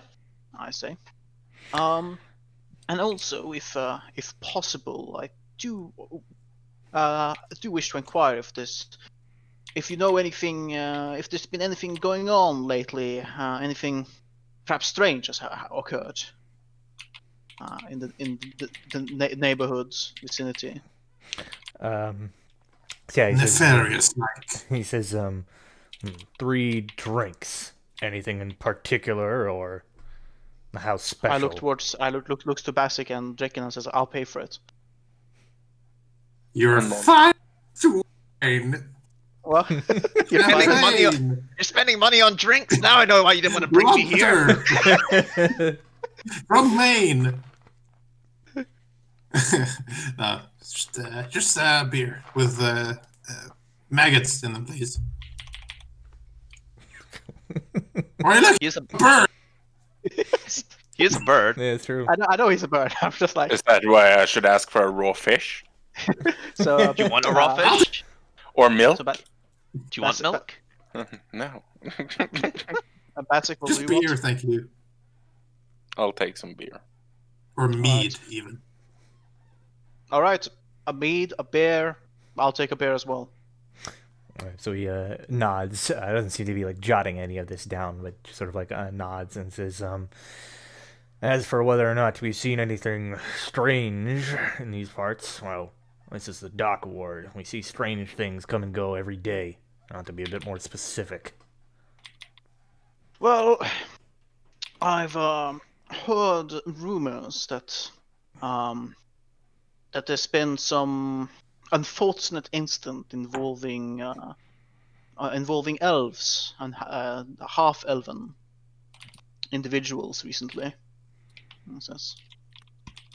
I was wondering perhaps if you knew anything about that. He just sort of like gives you like a look like up and down, and he says, "Who's asking? You with the watch?" Says I shake my head. No, I am a private entrepreneur. Says, Concerned citizen. You may call me Excellence. Has nothing better to do. And he says, right, well, can't say that I know much myself. Haven't really been affected by it, but business has. Quite a few of our clientele have locked themselves up in their room for fear of meeting a grisly end. He says, what few there are, they take caution of wandering the streets at night, that's for sure. But can't really say I know much of the goings-on myself. Prefer to stick to my business here. I think most people will be that way. So you know of nothing that perhaps occurred before the occurrence of these murders, before these accidents. You wouldn't say, but before these accidents. Just a nod in the right direction would be very helpful. He just sort of Nod, like please. thinks, and he says, a lot of ships come and go from these docks on a daily basis. I don't take time to remember the coming and going of all of them. He says, that long ago? Sorry, I can't remember. Quick said, question. Perhaps How the many- harbor master might know something more, but not I. Yeah, so. Actually, that question goes better to the harbor master. Yeah, I nod and it says that. Yes, that is a good idea. Perhaps asking the harbor master. Thank you. At any rate, Do you know where the harbor master is? Where is like his office, or where he stays? He says, he has an office where Dock Street meets up with Fishgut Court. Large, impressive, official-looking building. Can't miss it, but you won't find him there this time of day. He works during the normal hours. I see. Let's see. I'll look around the tavern for like one or more elven persons sitting more isolated, maybe not in a large party. Looking around at the three gentlemen that were pointed out to you, they all seem to be amidst a group. None of them are alone in any sort of way. In fact, they seem to be surrounded by a large number of people. All of them.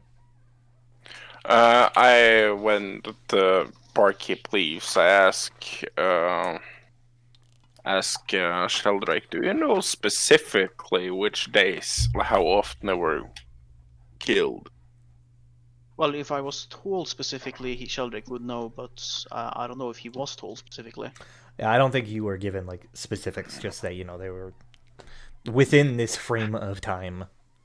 I was unfortunately not told the exact specifics. Will I eat another Twinkie? Because fucking question might be is that there is someone on a ship that comes in and kills someone. And if you say, since it's been 10 days since the last murder, if someone comes on a ship every 10 days and kills someone every time it gets here, and they leave the next day again. Yeah. Could be. Anyway, I'll the barkeep has he gone to get? Yeah, Is he still standing there? the server has like left to go get your drinks from the bar. Yeah. While we discuss this, and so it's like, well, I wonder if there's anyone at the Harbormaster office at this time of day at all. I'm not sure if the dock. Do the docks in Waterdeep close at like night? I see there's like gates here. Like, do they like close them during nighttime so that no ships can come in and out? Yeah, typically they would be kind of like closed up during the night, no coming, no going. Good check. There might be a clerk working or something. Yeah, I mean, worth trying. Yes. Finish our drinks and then skadoodle. Yeah. How much do I owe the server for the drinks? Yeah, so he returns with the drinks. It'll be 2 copper for the beers and a silver for the mead. So okay. I'll take 2 coppers off here. Take a silver off here. Actually, I'll give him 3 silver, 2 silver for like information. Thank you for the help.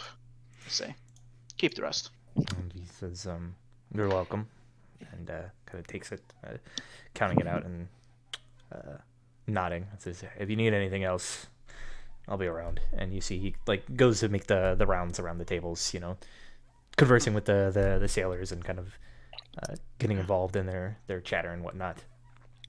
Yeah. So I'll say to Basic and Rickman, well, it says we can probably see if there's any after you finish our drinks. We'll see if there's any clerks around. Otherwise, I'll just patrol. I'll just keep a street for a little bit, and if nothing happens, we'll just return to Trollskull Alley, and I'll check with the harbor masters tomorrow. Indeed, I agree. So yeah, we'll finish our drinks. Okay. We'll see if afterwards we'll leave and see if we can find if there's any clerk at the harbor master's office or. Yeah, like you leave and make your way down Ship Street, to Fish Street and kind of where that meets up with the Dock Street and Fish Gut Court there, kind of on the corner. And you see like this large kind of like building with a sign out front that says, office of the harbor master's quarters and whatnot. And you can see it's darkened, like shutters have been pulled over the windows. And as you like go to like approach, you see there's like a sign basically that says like closed on it. And as far as you can tell, like peering through the dark windows, there doesn't seem to be anyone inside. I knock on the door. You like knock. There doesn't don't seem try. to be. There doesn't seem to be a response. It's like at this point in time, as it's getting later, like here in like the autumn here, like a kind of like this fog has begun to like billow out of the water of the docks and like begun to fill the street. So it's like very like thick, heavy fog, hard to see through. You can see as you are like making your way. I guess you said you wanted to like patrol around. Yeah. At this point. As you're kind of like patrolling, you see at one point there is this sort of kind of like reddy yellow, kind of like ambery hue up in front of you down the streets. The like telltale sign of someone holding like a lantern or a candle lit as they're walking down the streets. Yeah, Jack the Ripper kind of fog. And as you see them approaching like towards you, they're obviously like on the same course as you. Like what do you do? What was approaching us? So you see in that like heavy fog that is like built up, what appears to be like a flickering light, like the telltale sign of like a lantern or a candle being held. City watch, Well, maybe. Might be City Watch. Well, Should we duck in a alley and try to stay out of their radar? yeah, we can try and stay out of the sight, but at the same time, in a way that we can see what the what the light, if it comes around us and like passes by, hopefully we'll be able to make out what that is. If you get back me and Bassett can try to Yeah, stay I'll try and hidden get. more openly. Yeah, you guys are better at hiding, so I'm just gonna try and like go into an alleyway and just like get out of sight completely. Okay. Yeah, so if you guys are trying to, like, hide out of sight, you can make stealth checks with advantage due to the heavy fog. Oh yeah, thank you, thank you, kind and benevolent DM. Ooh, only 15. Okay, cool. I rolled a 9. And I Well, roll- he's Sheldrick is a bit further in, whilst we are like trying to stay a little bit closer to like get a peek up what the lantern light Mhm. source. Sure, yeah. So you're kind of like Sheldrick just like out of the way. You are like kind of hidden a little bit more in sight. So Baskin and Dricken, you see basically like this light approaching closer to the point where it like illuminates the fog around it, and you can see more clearly the figures there. And you see what appears to be 3 individuals, sort of around the same height. There's like one who's a little bit taller, the other 2 a little bit shorter. They are all dressed in the sort of garb of the city watch, and one of them is like holding a lantern in front of them, this big like bullseye lantern. Turning around, you see one of them, as they're like walking past you, like puts a hand to their mouth and like yawns like audibly, and it's just like, oh man, this is tiring work. Not a whole lot going on. And another one just sort of like, you see like the one that's holding the lantern kind of like bops him on the back of the head with like his like baton or whatever, like startling the one that looks to be like half falling asleep. And he says, "Oi, eyes alert, on the swivel. There's a murderer on the loose in these parts, case you forgot."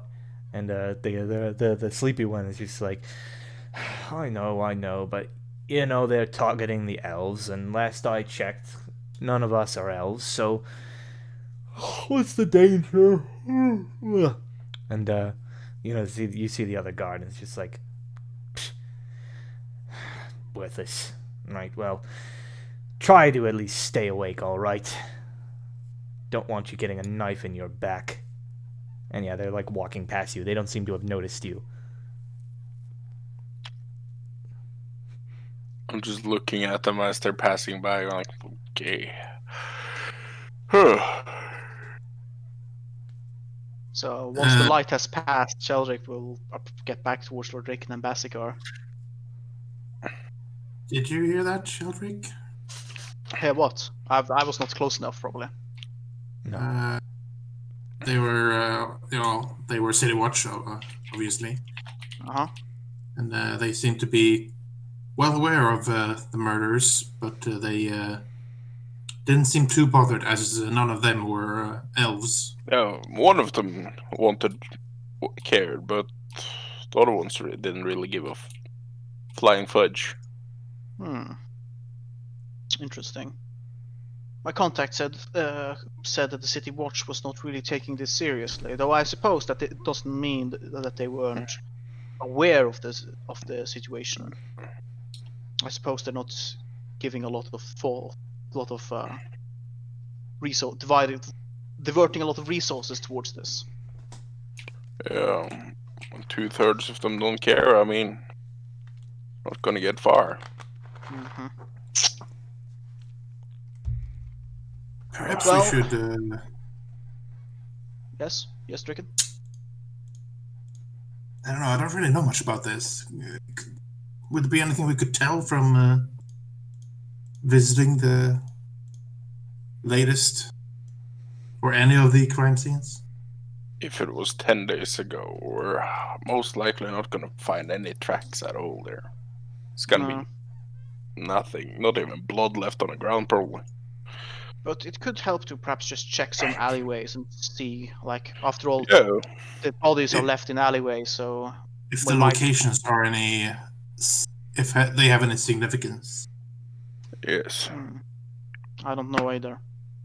It might be No, just, that's what I mean. If we can check, go to Yeah, the we can murder check. sites and check yeah. if there are the same kind of places the murders happened. We All could. right. Yeah, we could. I suppose we could just like do that as the last thing before heading home. Just go to each of these locations in turn. Yes. All right. I guess which one would you like to go to first then? The close one. We were at Ship Street, right? So let's go to this one. Let's left to right, basically. Sure. Yeah. No. Okay, so yeah, you make your way down this sort of back alley that is called Siren Street, where a number of like houses kind of like butt up against each other, kind of like looking out. And you see there's a few houses that seem to like look out onto this street, but a lot of them are kind of like looking into other areas. And again, it's dark.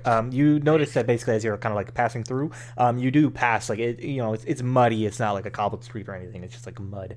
You see there is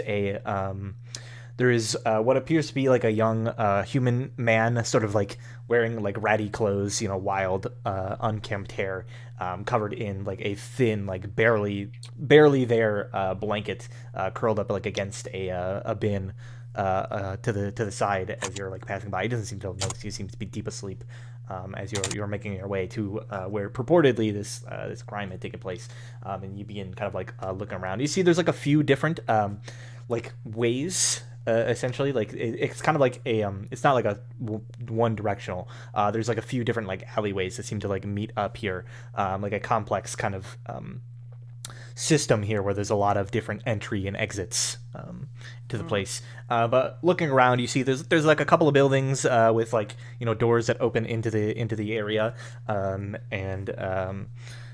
there's roofs like up above, like high roofs up above, casting a shadow on the streets. Definitely like dark and secluded. That is for sure. Trash kind of like piled into the walls and corners. But obviously no sign of a body, and even no sign of like blood. There's footprints and stuff, but obviously just from traffic of people who like live here.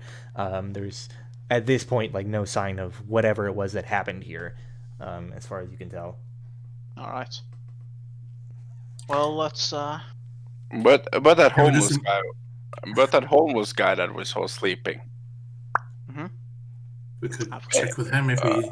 Yeah, I mean, if we gave him some money, I think he would be pretty happy for give us some information. Yeah, I was thinking the same thing. We walk up and kick him until he wakes up. So we walk up to the homeless guy then, and I kind of surround him like stands close. No. I said like a little bit away, like pretty close, not close to him, but like I kneel down, like, excuse me, you. Okay. Give me one moment. I'll be right back. A sec here. What? Let's fuck everything up, guys. Let's go.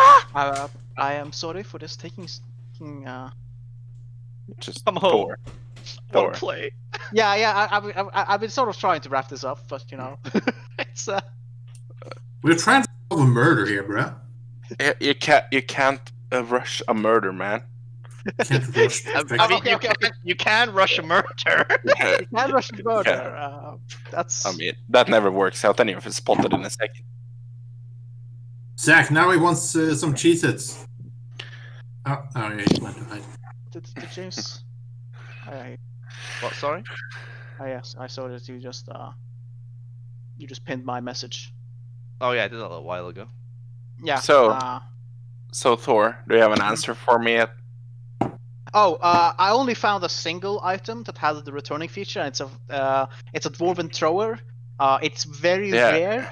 But it's like it's also a +3 weapon. So yeah, I know that one because that one is basically Mjolnir. Yeah. So I was just like, that doesn't seem right. I don't know what a returning property would actually have like as a rarity.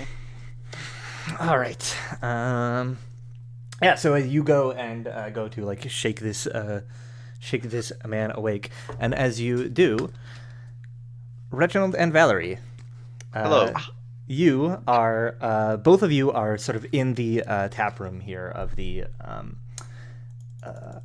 Troll Skull Manor. You've been here just sort of cleaning things up as best you can. It's getting late into the night. Getting ready for bed. Yeah, getting ready for bed. Sheldrake and the others have not returned as of yet. But you do hear the sound, like the pattering of footsteps as up above in like the room up above, suggesting that the orphans have like returned basically, and they've like headed upstairs to go about their business, playing as children do.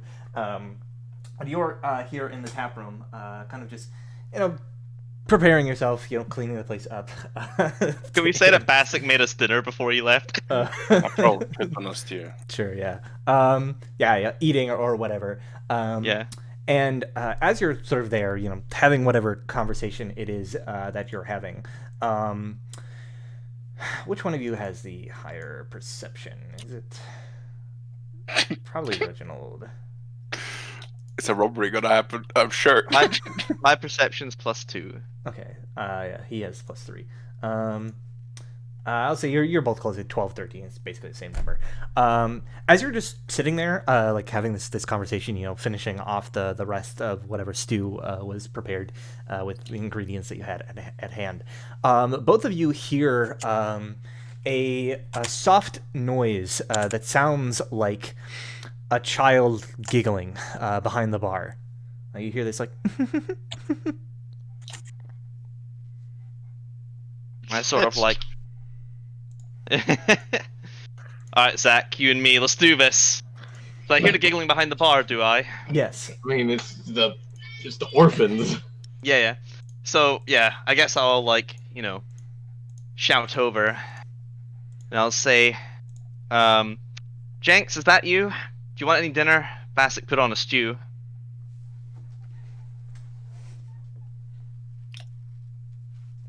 Are you saying that to you shout? Well, yeah, I'll shout like over the bar. Yeah, I heard the giggle. There's no response. You just hear the giggling again, and what sounds like soft footsteps creaking on the floorboards. Oh, for goodness sake! I wonder if it's Nat. And I suppose I'll get up and hop over and have a look. Yeah, so you get up, going around the bar, and you hear as you're getting up, you hear the sounds of footsteps disappearing, and then sort of croaking and groaning noise. And as you round the bar, you see the trap door that leads down into the cellar area has been opened up, and you hear again this giggling that sort of comes from down there. Now it's emanating from there again, ashes, ashes. Out of character. Jank does it. Out of character. This is fucked up. What type of is that a girl's voice or a boy's voice? It Yes. appears to be a little girl's voice. And we know that Jank Nat can't talk. Is it Jenks that's the deaf one or Nat? It's Jank. Well, there's only one female. No, the girl. Nat, And yeah, she the can't talk. girl, the girl Nat is she is deaf and also mute, Yes. obviously. Because Yeah, Nat was the girl. Okay.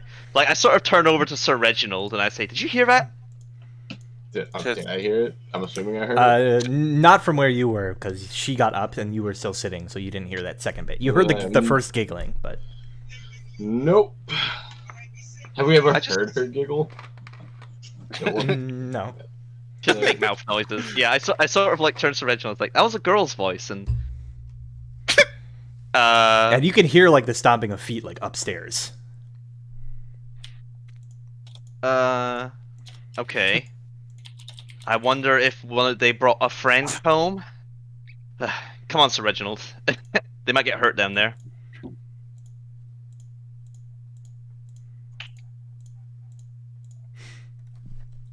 Alright, Are what you do saying do? anything, Zach? I can't hear you. Sorry. Let me go first going down. Of course. I'll, hammer out. The smart would I'll be beat a just kid.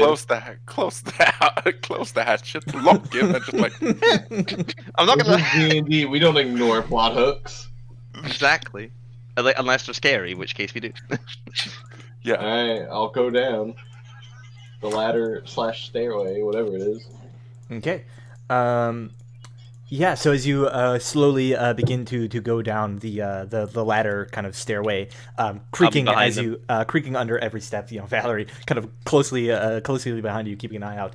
As you get to the bottom, you hear again this sort of like giggling noise coming from around the corner. You're in the cellar, and there's kind of that area where like there's the ale cellar, and then there's like the wine storage area. It comes from like around the corner in the wine storage area, and again you hear this sort of like giggling, like we all fall down.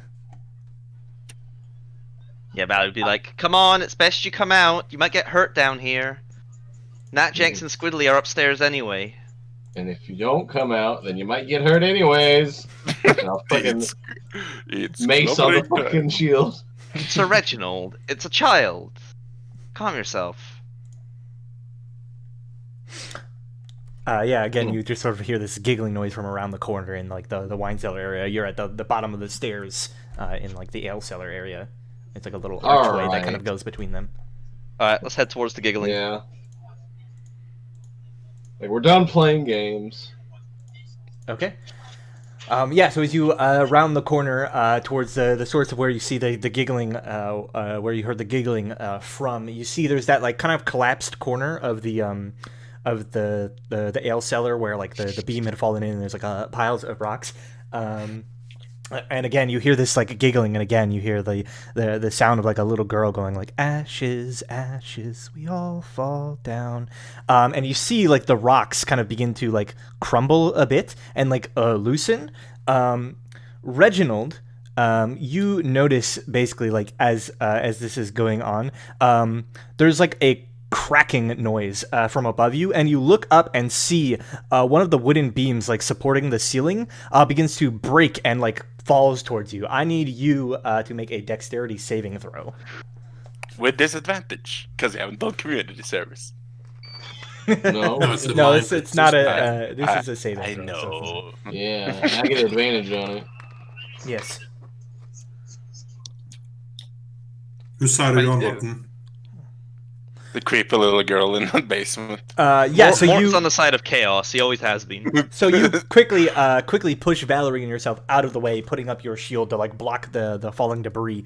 As like again like another beam falls, some like rocks piling down, clattering to the ground, creating like a loud like noise that echoes through. And again you hear this sort of like giggling, and then you notice the rocks that were already piled in the corner, some of them begin to sort of like crumble away, sort of disturbed by this sudden like vibrations caused by this other collapse happening. And you notice what appears to be some sort of like cubby or something that was obscured behind the broken segments of wall, and what appears to be sort of piles of like black and white ash. And amidst them, you see what looks like a small pile of bones. What?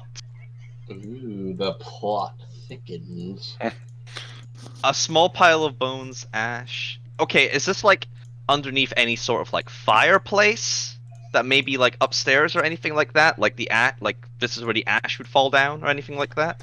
It does appear to be vaguely, just judging by the area, this opening does appear to be vaguely where like the hearth and like chimney connects upstairs. Right. I sort of turned to Sir Reginald and it's like, what the hell? And I sort of like reach forward and like dust away some of the ash. Like, is this like, to get a better look at the bones, is this like a child or an adult's body? They appear to be like small humanoid bones. Oh, wonderful. Oh my god. Dwarves. Brad, as like we've been staying here for the past few days now, have we like heard much from Leaf at all?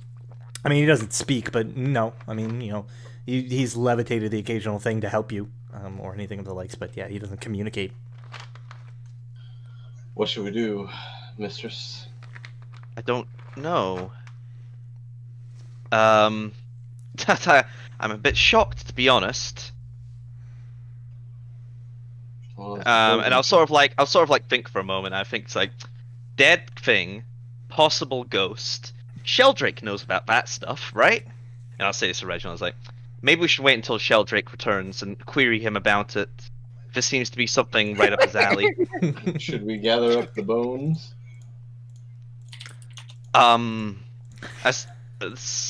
Yes. I don't want to risk another collapse and us having to like dig it out. Who solves the murders first? Go. Hold on. Maybe the ghost is watching us. Leaf, bang on something if you know what this is about. There's no response. All right, never mind. Hang on. Leaf, bang on something if you're here. Again, there's no response. He's not here at the moment. You can't rely on ghosts. We'll ask Sheldrake when he gets back. But anyway, let's get the bones. I guess gather up the bones and dig through the ash. See, like, what else is here? Is it just bones? We'll put the bones in a nice little sack, you know? Yeah, bone sack. Bone sack. So looking through the ash, it doesn't really appear as though there's anything like buried in the ash. It looks like pretty old, as if it's been here for quite some time. The bones themselves, as you're like collecting through them like carefully, they appear to be in various states of aging. All of them look as though they're quite old, like they've been here for a long time. There appears to be more stages of aging. Yeah, there appears to be more than one set of small bones amidst the ashes. Fuck? The fuck has happened here?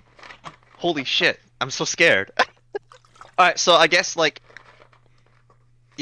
just like dig them out and try and sort through them later. Do we find anything else, or is it just skeletons? Like, can we tell how many there are? Like, how many possible people were killed, put here?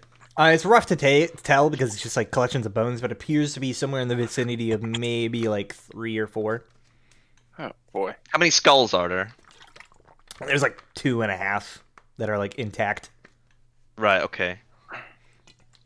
All right. I suppose after we finish that, and we head back upstairs. You know.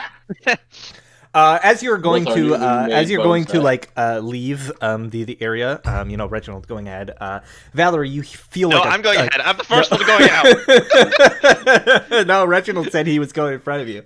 God damn you, Reginald. Valerie, you feel like a tug on like the back of your shirt or dress or whatever it is you're wearing. And as you turn around, you see what appears to be like a little girl with like straight black hair that like covers down over her face, like worn, tattered clothes. They appear to be like sort of burnt and frayed at the edges. And she like you hear like giggling, and she like looks up at you, and you see like empty black voids where her eyes should be, like blood pooling out from there, and then her whole form seems to like disappear into ash, like on the wind.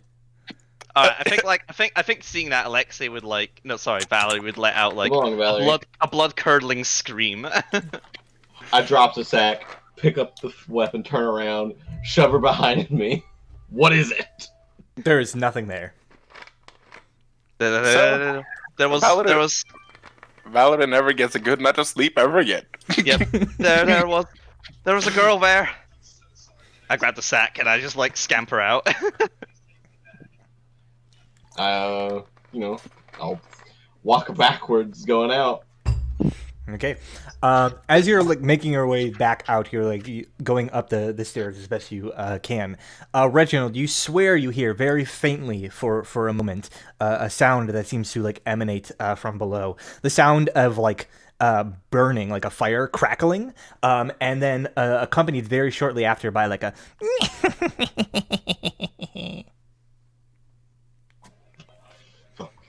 Was that a child's giggle he heard? That was not a child giggle. Not a child's giggle.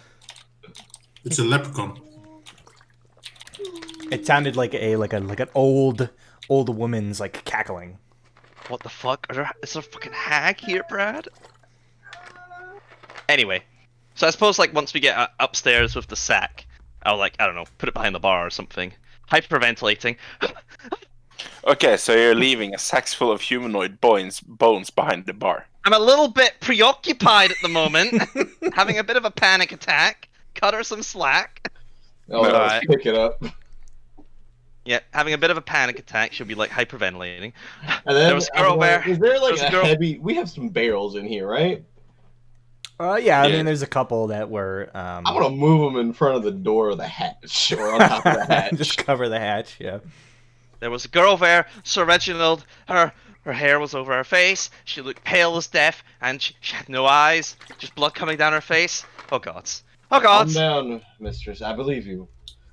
I heard something as I was leaving as well. Some strange laughter.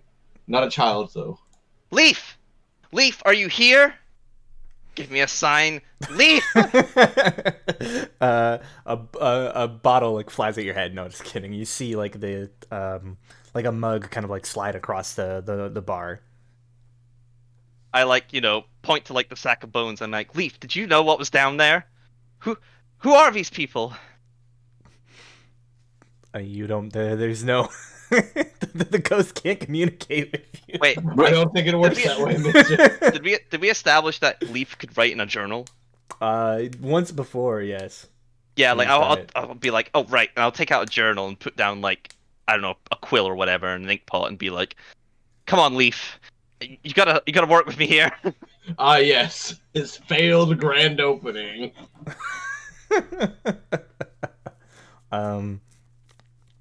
And yeah, I guess like it just the quill kind of like lifts into the air, dips into the ink pot, and you just see like writing appearing on the page, like I heard the racket. What happened?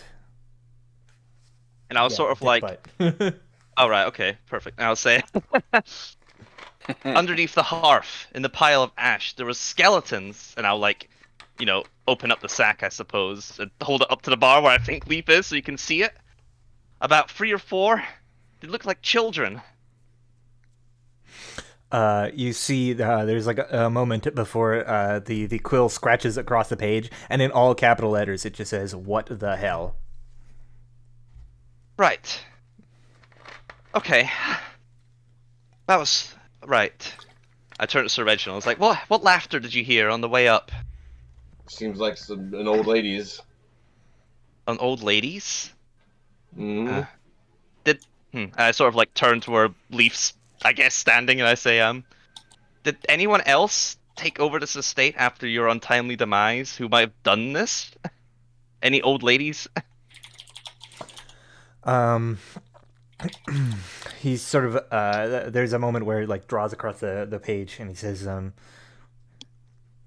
there were a couple, but they were driven out. No old women. There were many owners before me. Did you ever check beneath the hearth when you took over? And it just sort of says, no, there was nothing there. Right. Well, it could have happened a long time ago then. I turn to Sir Reginald and was like, I hope Sheldrake gets back soon. Like, are you the only ghost haunting this place, Leaf? Because from what we just saw, it doesn't seem that way. Just says, that I know of. Okay.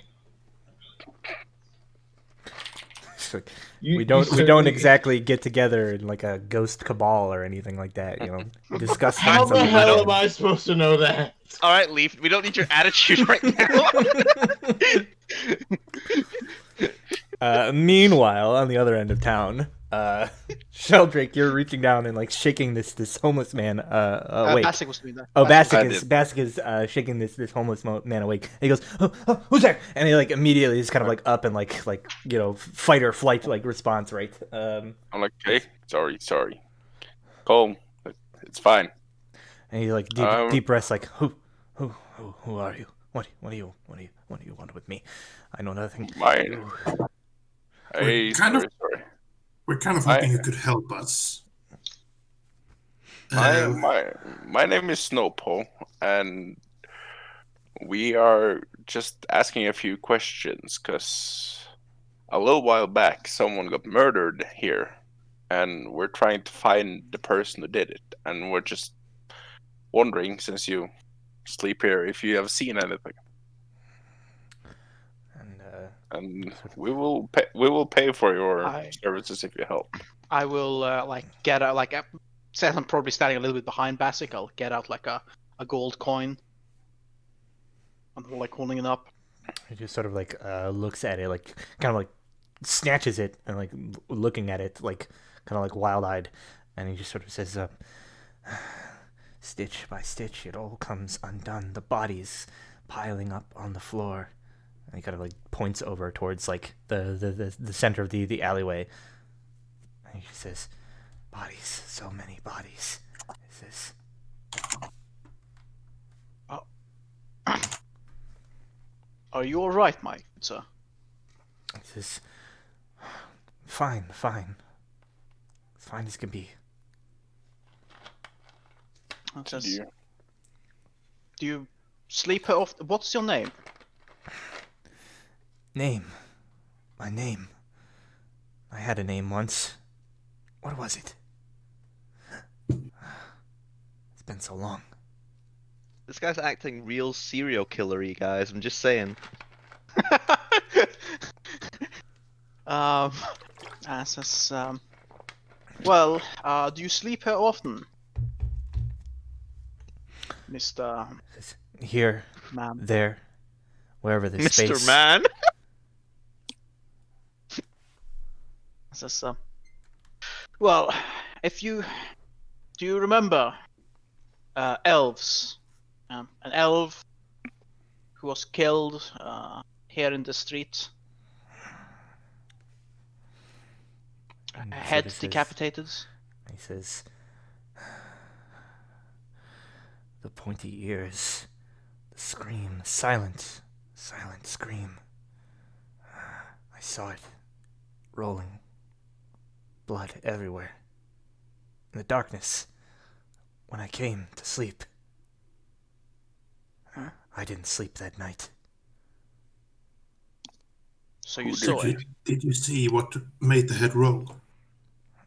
He just like shakes his head, like he's like kind of like rocking back and forth, like recalling like a bad memory, like rocking back and forth, shaking his head.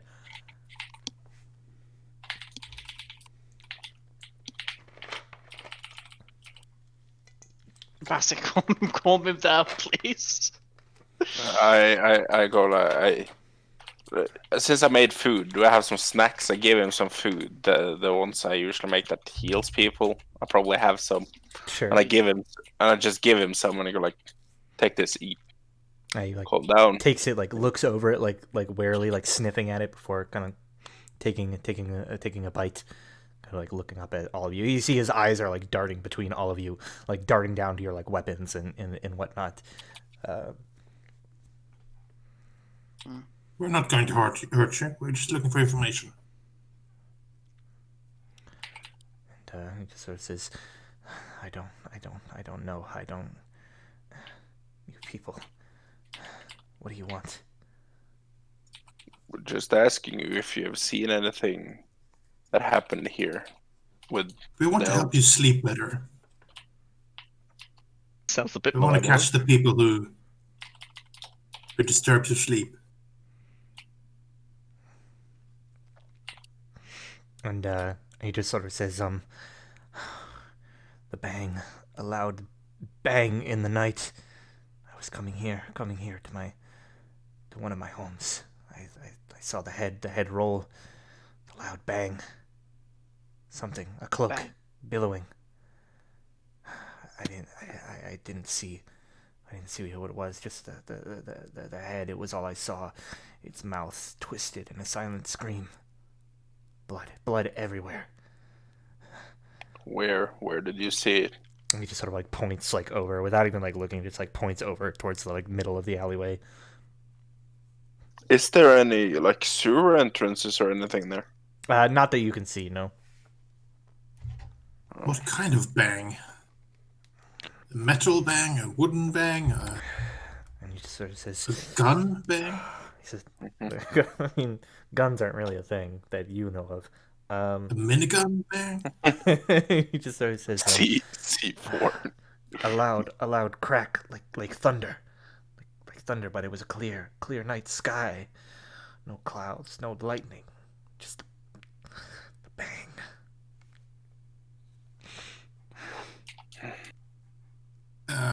I look at like Sheldrake. Like, do you know of any magic that can decapitate someone with a bang? teleportation, no, but I mean, you don't need magic, person. But I do know spells that create loud noises.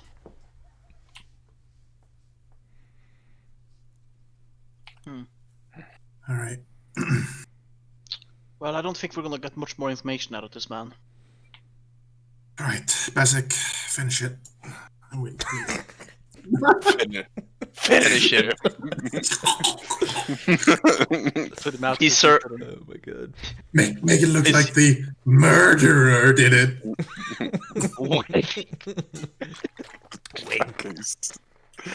Fuck. Damn. Let us be on our way then. He's gotten a gold coin and a good meal. You're hearing this distress signal, and you're like, we gotta go. No, we're going to the next location. Oh, for fuck's sake! Yep. As per the plan. Yep. I am not a psionic character, James. But you're a Next trained location, butler. yeah. I'm a trained butler. That doesn't mean shit. I don't have a magical butler class that says I'm like when the person Butler. person I am buttling is in danger. I Buttling. Buttling. What? Buttling, man. Buttling. Never heard the term Um, buttling. Yeah, never before. Yeah. So as you all like leave the man in the scene, you see he sort of like gets up with the blanket around him and begins sort of like walking off like away from this area, maybe like looking for someplace else. He was a human, right? He appeared to be like grizzled, kind of like maybe like young man, human. Okay. Yeah, and so as you leave, you head over to the next area. And I'm not gonna make like a big fuss about it. You looking over that area for 10-15 minutes or whatever, you do not see any signs of what might have occurred here, nor do you see anybody who might be like an obvious like witness or anything of the likes. It's like abandoned basically. Is it same like kind of alleyway where it's like it's a sort of like an intersection? Yeah, so there's a lot of Random. like meeting up like back alleys, a lot of different places to exit from. Again, sort of like the high roofs up above, kind of like casting a shadow over everything. Yeah. Any sewer entrances nearby? Nope. No. Okay. Next place. Is same, I guess. Can I check if there's anyone around watching us do this stuff? Make a perception check. I'm always looking around, so I can roll on. If I can. Neither of you see any signs of pursuit or being followed or watched or anything of the likes. The streets are pretty much empty, as far as you can tell. Yeah, and like moving through, you can make your way over to the next sort of and last location. And again, it's a very similar sort of scene in terms of like, different like alleyways coming to like a meeting point, kind of away from like a main street. No sewer entrance that you can see or any like other sorts of stuff like that. Just the main entrances and exits of the alleyways. But again, sort of dark around a corner, secluded, many different places to escape from, many different ways to go. All right. So we know what kind of alleyway we're looking for how this guy operates. It seems. Many ways out, many ways in, Mm-hmm. Mm-hmm. Unfortunately, Very there swift are action apparently. there are quite a lot of alleyways that fit that bill in the dock ward, as Yes. haphazardly Yeah. constructed as it is. Yep. Well, it's at least something. Well, I suppose then after that we will just, take the way, like start heading home, but through the dock ward in case we do encounter something. Oh, thank God. He's coming back. And We'll then go Ship Street, then Fish Street. Then we'll go, what's that? Westerell Alley, then Westburn Alley, and then Lyra Alley, then back down through Gut Alley, back to the Ship Street, then up Snail Street. Shut up. I Oh, hate you man. so much. Stopping at the closest brothel for an hour, then we go. Yeah. Yeah, then back to an inn. Okay. Well, if you guys want to spend an hour, We're stronger than you. be You my can't guest. resist us. No, we don't. We're messing. Yeah, so the rest of your night, as you're sort of perusing through the streets of the dock ward on your way back home, you don't run into any more people along the way. Again, very sort of quiet streets. Not really a whole lot of people out on force. Dark and miserable. Heavy fog here in the lowest part of the city, in a literal sense. And you make your way slowly back to the tap room of the Troll Skull Manor. And as you sort of like arrive, you can see there's somewhat of a like a storm brewing in the distance. You can hear like the distant like sound of like thunder like building far off in the distance, and Valerie and Reginald, you hear this as well, and then there's a loud sort of like peal of thunder like far off in the distance as the door to the tavern like swings open, and Sheldrake, you just see Valerie there doing what, like cuddled there, like shaking, like just kind of thunder strikes as I open your door, revealing my silhouette. Another scream. Ah! My lady, you need to stop doing that. Sheldrake, thank goodness you're back. And I like scamper up to you and pull you by the arm. You're not gonna believe what happened while you were away. I'm just asking, like, why is there a barrel on top of that basement hatch? That's part of what I was going to say. And I like sort of like, pull you all in, shut the door. I pull out the Okay. How did you see that from there, basic? The barrel is probably like. A better question would be, why is there a barrel out behind the counter? Yeah. Anyway, so while you were all away, me and Sir Reginald, we were just hanging about, gonna eat dinner. The basic made for us. And then, I heard a kid giggling behind the counter, and I thought it was maybe one of Nat, Jenks, and Squidly, but it wasn't, because it was a girl's, giggle, and I've never heard Nat giggle, so I didn't think it could be her. So I made my way over there thinking it was maybe one of her friends, and then me and Sir Reginald went down to the basement to look for her, and then one of the beams gave way, and then the roof collapsed, and then the wall collapsed. Slow down. Calm down, my lady. Take a deep breath in, and then a deep breath out. Okay. Now, slowly. Right.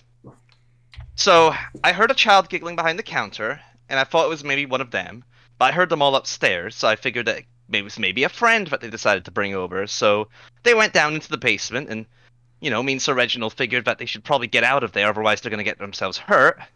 So we went down to investigate, and then the beam to the roof collapsed and almost crushed Sir Reginald, but he managed to push us out the way. And when it did so and the rubble settled, it looked like a part of the wall had came off that was situated beneath the hearth. And in the ash, we found bones. Small bones, like children's bones, and I pull out the sack of bones. And the giggling was, there was no one there. As we made our way to leave, something grabbed me in the arm, and I turned around, and it was a girl, skin pale and white, and hair over her face, and there was no eyes in her sockets, just blood. Needless to say, I left as quickly as I could, and Sir Reginald followed behind me. He said he heard some sort of cackling, like from an old woman. And, well, I asked Leaf if he knew anything about this, and he said he didn't. He'd never checked beneath the hearth before, even after he'd taken this place, and no one after him could have done this, he says anyway. And, well, Sheldrake, I know that this, death and spirits and stuff is sort of your thing. What the hell is happening? Leaf does... Well, it does sound from your description that either the tavern is just very old and coming back at this out of the starting to fall, coincidenting with shared hallucinations, or the more likely explanation is that it's haunted. Well, we already know it's haunted, and I gestured behind the counter. At least I think he's there. But we asked Leaf if there was any other ghosts here, and he said he didn't know. Well, I didn't detect anyone else when I did cast my magic to try and detect the spirits. So Could you try that again? Because if they something got disturbed down there and something new realized, could you try throwing that spell again? yes, but I'd have to do that in tomorrow. I don't have the correct material and such to cast it right at this moment. Out of character, I'm out of spell slots. I can't do it. In character, can't you ritual cast it? No, it's not a Nope. ritual Okay. spell. Okay. Wait, no, it is. Detect magic is a ritual spell. Yeah, Detect but he's not magic is. talking Detect about evil and detect good is magic. not. All right. Right. Well, what should we do with the bones? And so it's like, well, you've disturbed the bones, and they, well, the decent thing would be to lay them to rest. I'm sure the spirits of those that were attached to those bones once upon a time aren't happy about being left in a wall for who knows how long. How do we bury them? Is there some sort of ritual we need to do? I've never proceeded over a funeral before. Well, let's see. We probably should take them to the do the poor be allowed to be buried in the city of the dead, or is the city of the dead just for the nobles? There's probably the city of the dead is basically like the city's like graveyard. There's probably like an ossuary style of building, like a mass kind of like burial chamber for like poor people, where it's just like one big building where like people who can't afford fancier mausoleums are like put to rest. All seen over by priests of Kelemvor, obviously. Yeah. So it says, well, we'd probably want to take him to the Church of Kelemvor. I suppose. Well, there's also another. Like, these bones are old, but is this the crime? Shouldn't we report this to the guard? Probably. Okay. But we know nothing about them, these bones. Though a priest could perhaps cast some magic to communicate with the owner of these bones and learn more about them. But that probably costs something. Right. Speak. Let's see. Speak with dead. Yeah, it's a second level spell, I think. Third. It's a third level. Third level. Yep. I will Well- not have it until I'm a 5th level. Fuck. Nonetheless, I guess this is something we'll have to deal with tomorrow as well. Indeed.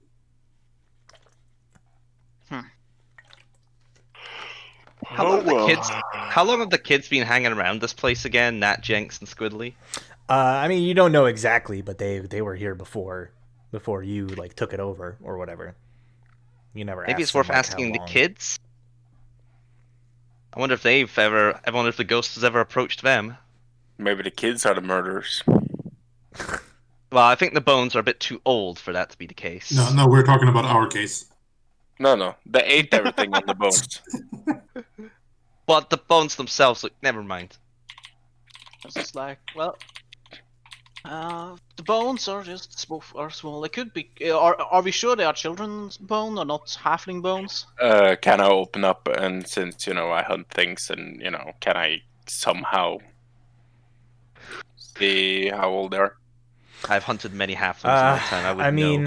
Yeah, you hunt humans and halfling. No, but the maturity of bones, you can actually see that on the growth of the hips and stuff like that. I would say it's a little bit out of your wheelhouse. This is more of like an actual doctor or like Medicine sort proficiency. of medicine proficiency kind of thing. That's a little bit outside of like the wheelhouse of what your character would like reasonably know. Yeah. I don't. Brad, do the bones look chewed on? No. Not so far as you can tell. At least I didn't cook them and eat them. Or they didn't eat them with the bones still inside at any rate. Well, I mean, I could go down there and just cast a turn on dead if there are ghosts there, but Would that get rid of them? if they have to run away in fear for a little bit. Basically, we can make bone broth, right? Yeah, we can. But I'm Do not not- going to. You do not use those bones for bone broth. Oh. I'm gonna go ask the kids quickly. Maybe they've had a supernatural experience just as terrifying. Go right ahead, my lady. Alright, Brad, I make my way up to ask the kids real quick if they've seen a crazy ghost. All right. So Valerie makes her way out around basically to go upstairs and ask the kids. As you do so, again, like I said, it's sort of like thunder, like rain beginning to fall. Like you feel the first sort of like light drops of rain beginning to fall. And as you're making your way up the stairs, they're creaking heavily. Again, you hear this sort of like soft, like giggling noise in the distance. You turn around and there's a flash of light. You think for a moment you see a small figure standing at the corner of the building, but it sort of fades away, leaving nothing behind. And I think that is where we are going to call things for this episode of the Waterdhavian Job. Alright. Fuck Blue Alley. What's Blue Alley have to do with this terrifying shit? Everything! Fuck Blue Alley. Fuck being haunted. Fuck this shit. I'm out. So we will rejoin. I blame the curse. I blame the curse laid upon Sir Reginald. Blaming everything on Sir Reginald. We will. I'm not blaming Sir Reginald. I'm blaming the Blue Alley who laid the curse on him. So we will be back next week, same time, same place. Thank you all for playing. I believe Morton did the recap last time. James did it before. So who wants to go next out of the three remaining of you? I do believe I did it today as well, yes. Yes, that's why I said Morton and then James before. Well, I still have inspiration. Yeah, Mike doesn't spend it the inspiration, session. Zach? I still have my inspiration. I don't have any. It's Mike's turn. To Yeah. spend my inspiration next session. Sounds like it's Mike's turn. Very well. Yeah. So, till next week. Goodbye. Bye. Bye-bye.